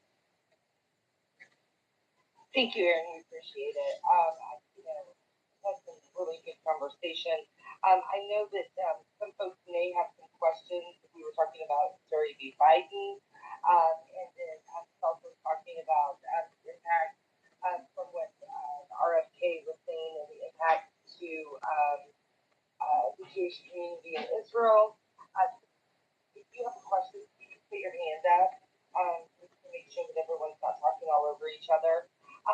Is there anything else that you wanted to add to, anything we talked about? Well, I'm actually a little curious. I want to ask Stella.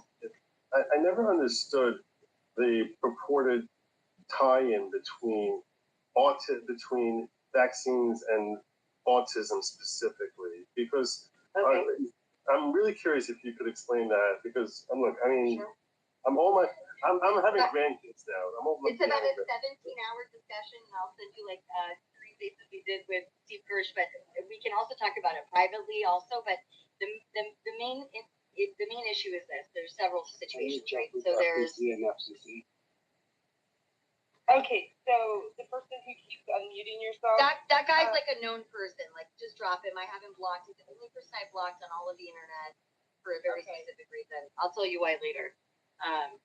Yeah, he's like a known person. Okay, so this is and it's so funny because in the Jewish community, that's what I was doing. I was like, meeting with parents and families to explain this because everybody was very pro-vaccine until the COVID vaccine came out. Joe.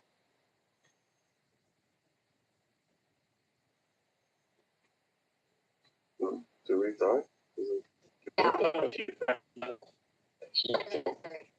Turtle All the Way Down is a phenomenal book, Joe, that you should get. It was vaccine, and I'll send you some other books, but I can post up your thread. So there's several things that occur. There's aluminum inside the vaccines, and there's other adjuvants that are used, and there's a reaction between obviously the child's immune system, right, and the adjuvants to create a reaction, right? And so now we have the first vaccine induced well-type which is a disaster. But the main inflammation doesn't happen in every child, but it happens in a lot of children. And the question is now with the acetaminophen trial, the question is that you give your kid a vaccine, they have a horrible reaction to high fever, then you give them acetaminophen, and they're saying that, it's the Tylenol that is potentially causing the autism. We think it's multifactorial. There could be a component where there's a genetic anomaly with NK killer cells. This is very detailed, but at the end of the day, you're taking a baby that's just born and giving them a hepatitis vaccine, which in the frum community is not needed unless the mother is a prostitute and a drug user. This is not needed to be given to a newborn baby. The vitamin K shot at birth as well. Like, we have very strict laws in Judaism where we check for jaundice. So again, not a big thing. Nursing is highly protective in terms of neuroinflammation in children, and women don't nurse anymore, which is a very big issue. So, like, the child should not be separated from the mother at the delivery if they give the first 2 vaccines, or, the 1 vaccine and the vitamin K shot initially. And then you'll see at the wellness visit, there's a problem with both DTaP vaccine causing infantile spasm, which is a type of seizure that occurs, and it's very rare occurring, but it does lead to those children becoming autistic afterwards, and a lot of children die from that. And then there's a whole other subset of kids that develop seizures and epilepsy later on after vaccination, and a whole slew of other things. So we can sit down and I can go through it, or I can send you all the links. You can kind of look through it yourself, and then we can do another space on it, because I don't know how many people want to talk about this on here right now. But it has to do with the inflammation and the immune system reacting to both the adjuvants inside the vaccine and to, at times, the other things that are inside the vaccine bottle, meaning even the inactivated ingredients from a prior virus. So the other issue we have is that most vaccines have had SV40, which is a DNA from a simian virus, which is known to cause cancers. And so there's extensive research on this. There's a very big space on this, and it's based on cell line vaccine preparation, and they're still inside vaccine lines. And even though they were supposed to be removed, so the polio vaccine was removed, the 7, I believe, and then obviously we had the influenza vaccine as well. So non-Hodgkin. Look, I'll tell you, my DMs are actually we're following each other. So okay.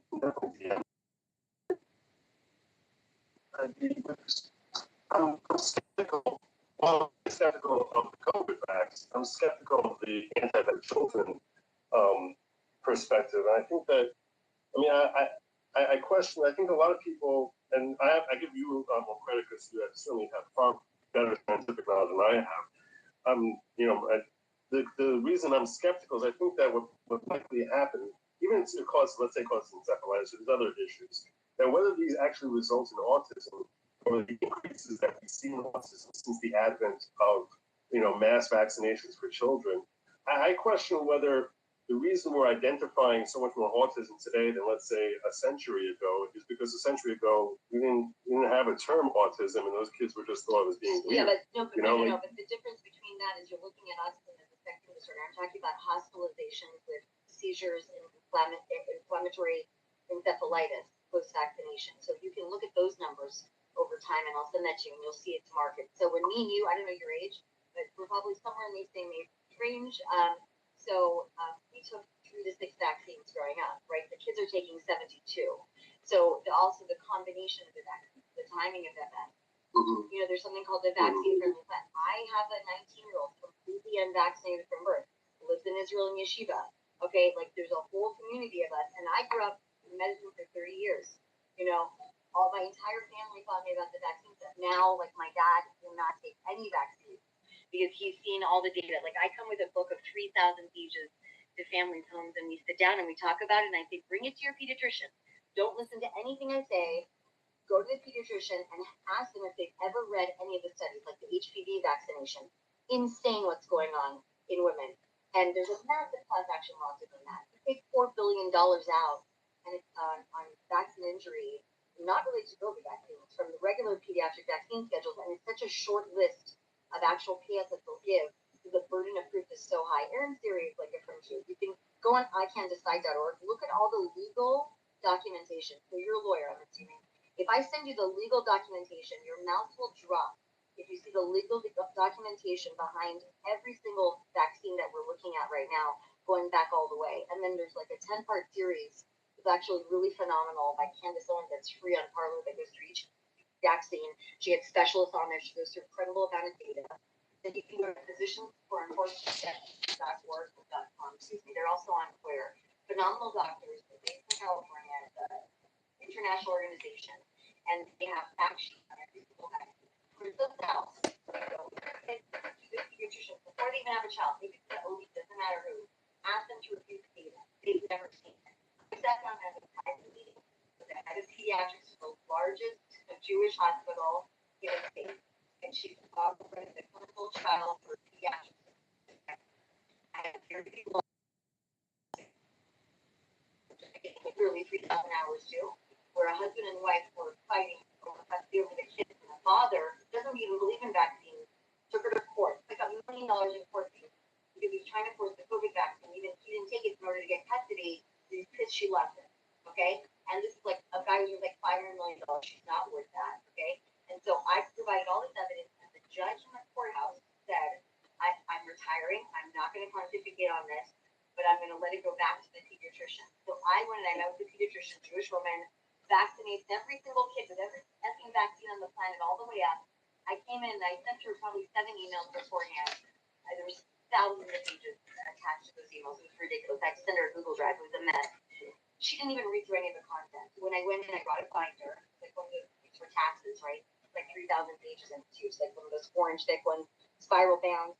And then I brought in another set of papers and a book on everything. We started to go through just the COVID stuff, right? mRNA data. She was having that for 6, 7, and 8, getting their menstrual cycle.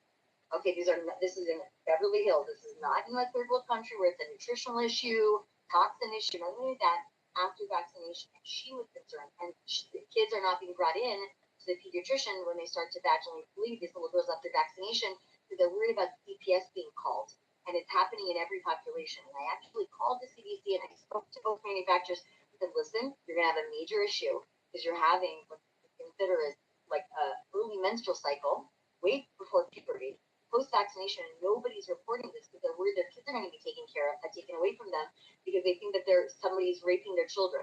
And so normally, especially in Middle Eastern communities, like in the Muslim communities, they're very concerned about this stuff, right? So they would not bring their kids in to the pediatrician, and they're very concerned about fertility issues. So I've spoken to that community before. They like literally they hate me and want me to die. Literally, they like literally said that on a call to me. I couldn't believe it. But they thanked me and blessed me for bringing this data to them. Take a breath. It's crazy. Take a breath. Take a breath. Jesus Christ. You talk 20 minutes straight. Listen. Yes, my phone is going to die. I'm so fucking COVIDed out, but I respect you guys so much. I let it go on way too long. But Joe loves to ask questions so he can learn. So, look, all you people that are out there throwing hate around, keep hating because you ain't us. But I want to let Apothecary get a chance here because she's been front line on this COVID stuff for years as well. And as much as she knows, I am so COVIDed out, I don't ever want to fucking hear the name again. I'm going to let her talk because she's probably got some valuable input into this conversation as well. Then we're going to go to Michael, and then we're going to end this space. So right now, I'm going to try to do my pimping before you all leave. Make sure you're following the following program up here. He is Joe Neerman. He's a great host of his own show on YouTube, and he's a grifting king. Okay, so I'm just letting you know now. Bring your wallets, okay? But other than that, make sure you're following him right now because he brings a lot of valuable insight to all things legal. So with that, Carol, go ahead. Yeah, no, I watched Good Logic. Yeah, it's a great YouTube show. So thank you, Joe, for doing that. Brings a lot of good info to everyone. No, I was gonna hit a point that Stealth hit as she was going through so quickly that I was like, okay, she's got that one covered. I'm gonna put my hand back down.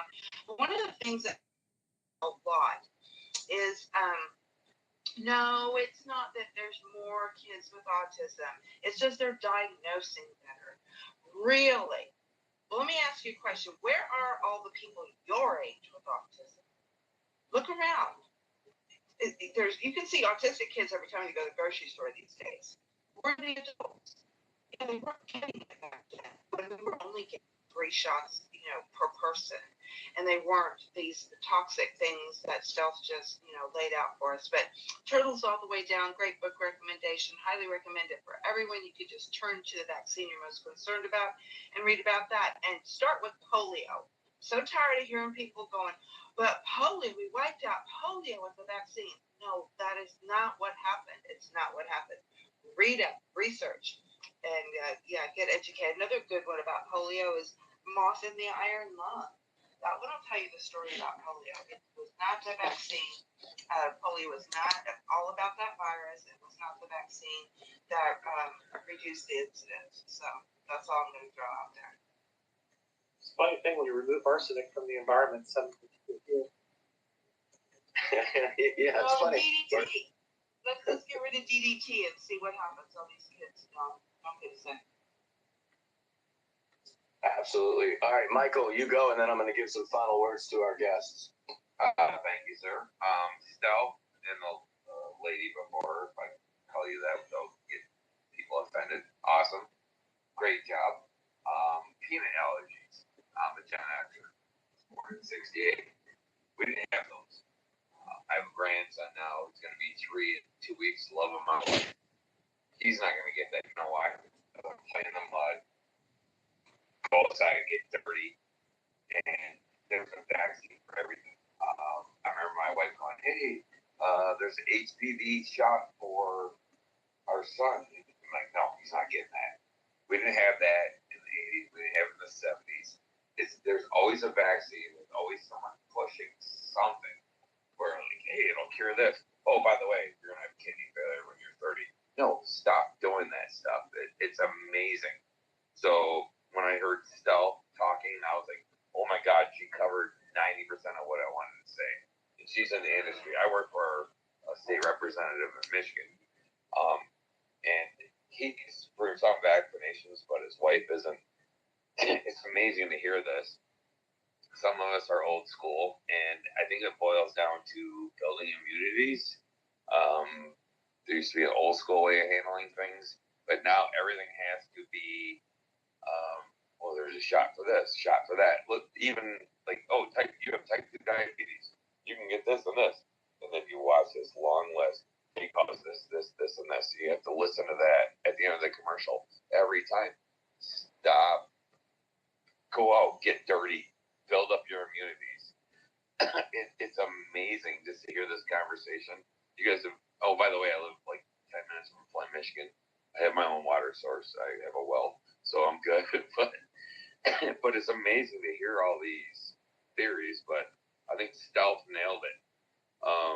Everything she talked about, said industry. You can't just keep pumping people full of drugs, even with the COVID shot. I mean, it's now there are people that got it now that I know that regret it. I didn't get any of them. They have worse hangovers, but I know people that have died from getting COVID. But at the same time, they're compromised because they had some kind of underlying condition or they had a bad condition. But it is what it is. But hopefully everybody can just respect everybody's opinions. But Stealth, you need to get your Stealth is brilliant. So that's all I gotta say. Hey, thanks. And just for everybody's edification, I have called Stealth the best internet researcher out there many times in many spaces. She brings documentation, data to the events. And sometimes we may not agree on the conclusions, which is a running joke between the two of us, but she always brings the data. So follow Stealth. Follow the following program. Follow Apothecary, Tinfoil, Cynthia. These guys are bringing it every freaking day in these spaces. And you know, we're all trying to get information out to the population with honesty and integrity. And that's the thing about the people that coalesce around me, is that they're not bullshit artists. They're not scammers and grifters and bullshit people. And you've heard from real people in the government, in my spaces, real people that have done things in the real world because they can see that everybody's genuine. And I don't support grifters and con men, so I'm supporting everybody here. I want to give a final word to both Stealth, and I know that's dangerous because she might talk for 6 hours, and my phone is literally dying on its last breath. But I hear your wife giggle. Yeah. And by the way, my wife absolutely loves you, Stealth. She's trying to how to, follow you like around like a lost puppy dog, which will be great for me. We had a medical conference in Hawaii. Oh yeah, look out, DM me, absolutely. My wife I used to will. work at Triple Army base. One of the soldiers over there, the veteran. Awesome. Some interesting stuff over there, I think. I knew that's some tripler. Absolutely DM me because my wife, be prepared. They're just gonna ask for your autograph and all that kind of shit. So. I'll ask for her autograph. I just want to thank you for the baby.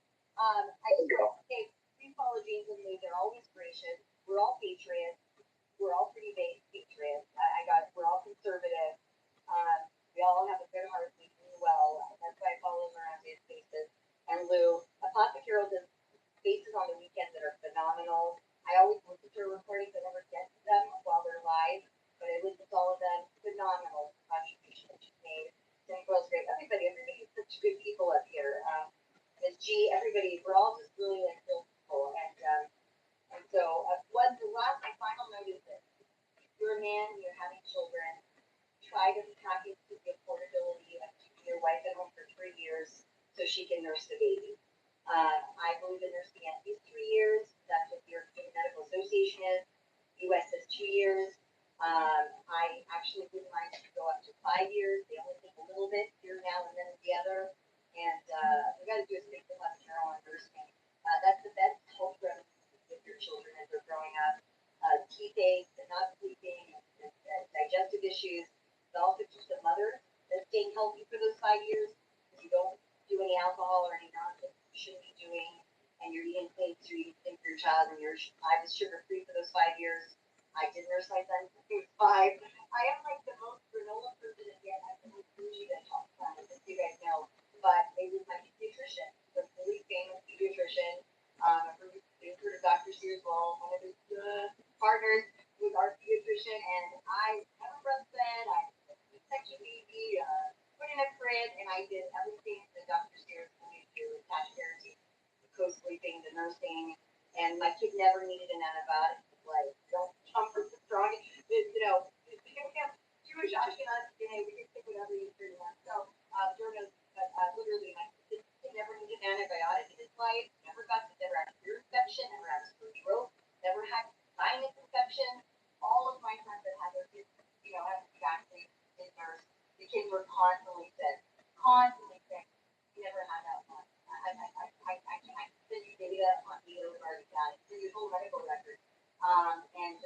are down. Wheels are coming down.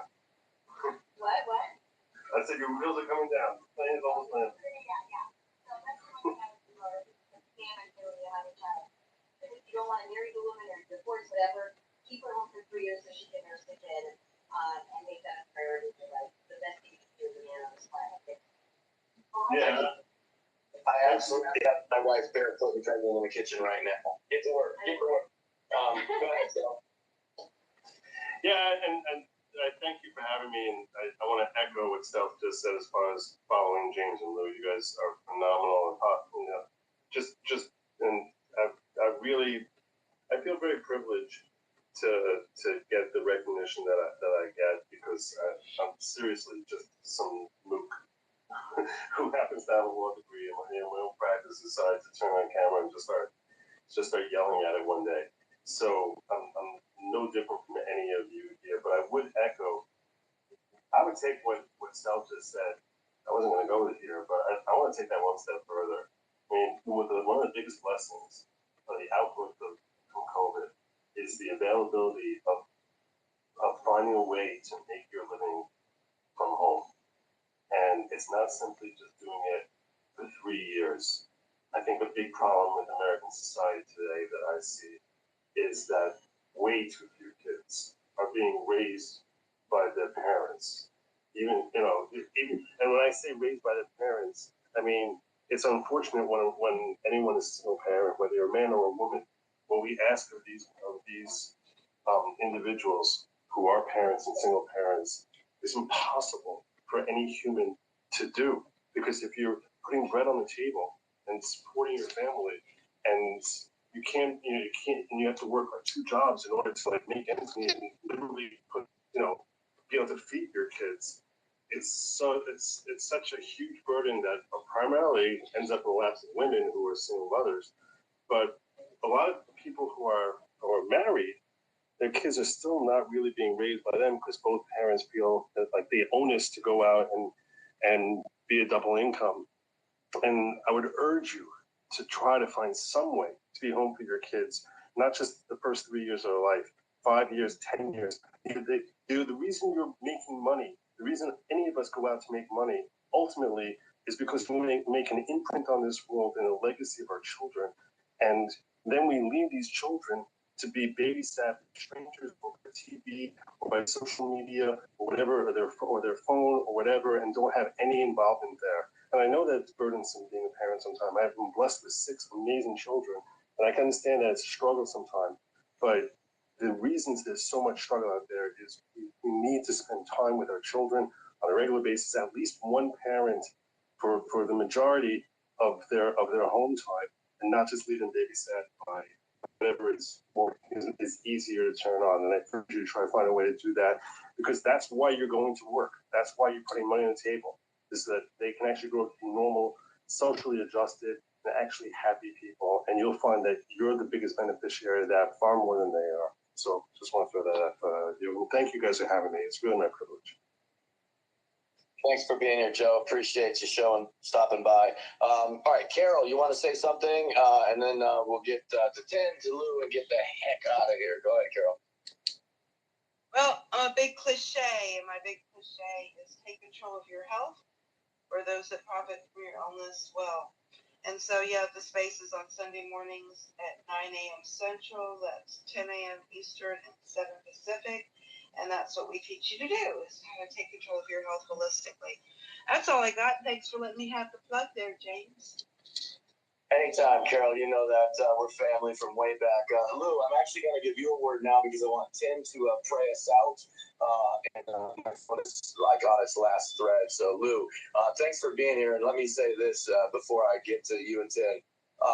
Without you guys that have all showed up, participated, shown up to listen, retweeted this space would have just been me and Lou shooting the shit for 5 hours. So without you, the world doesn't turn, and I appreciate you for turning my world. So thank you very much for everybody that has shown up and participated tonight. Lou, go ahead.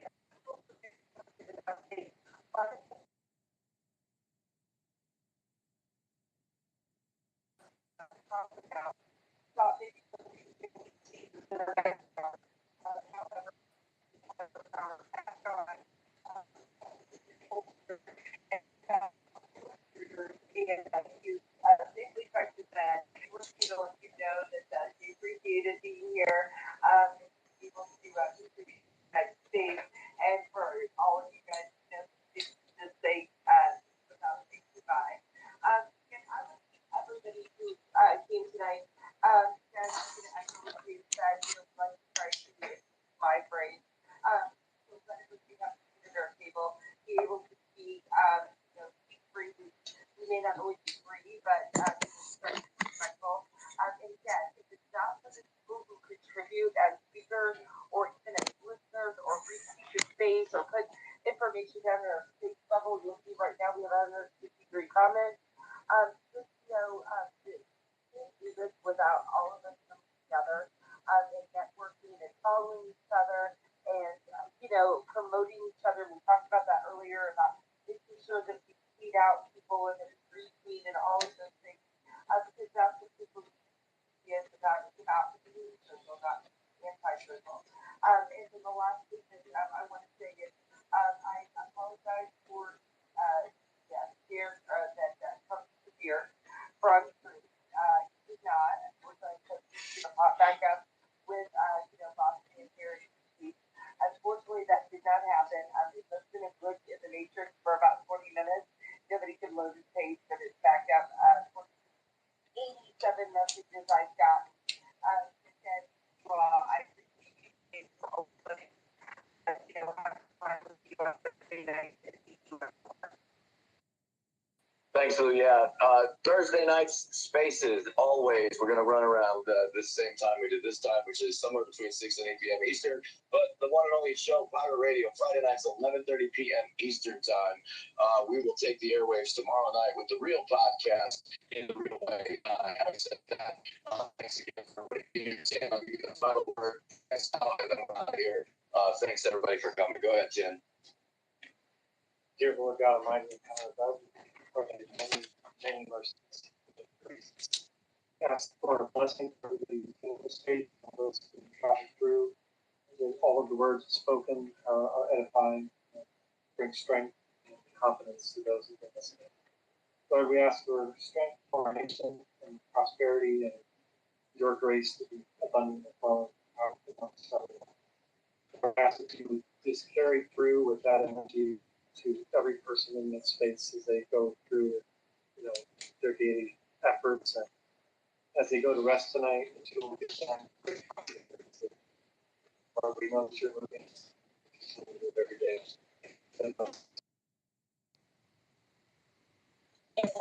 Thanks, everybody. We'll see you tomorrow night.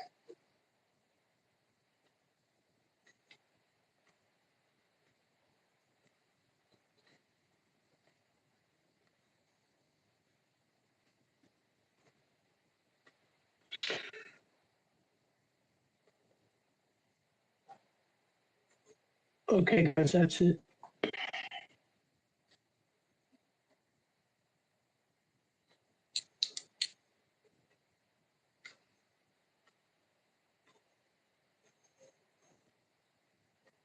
Hello, is anybody home?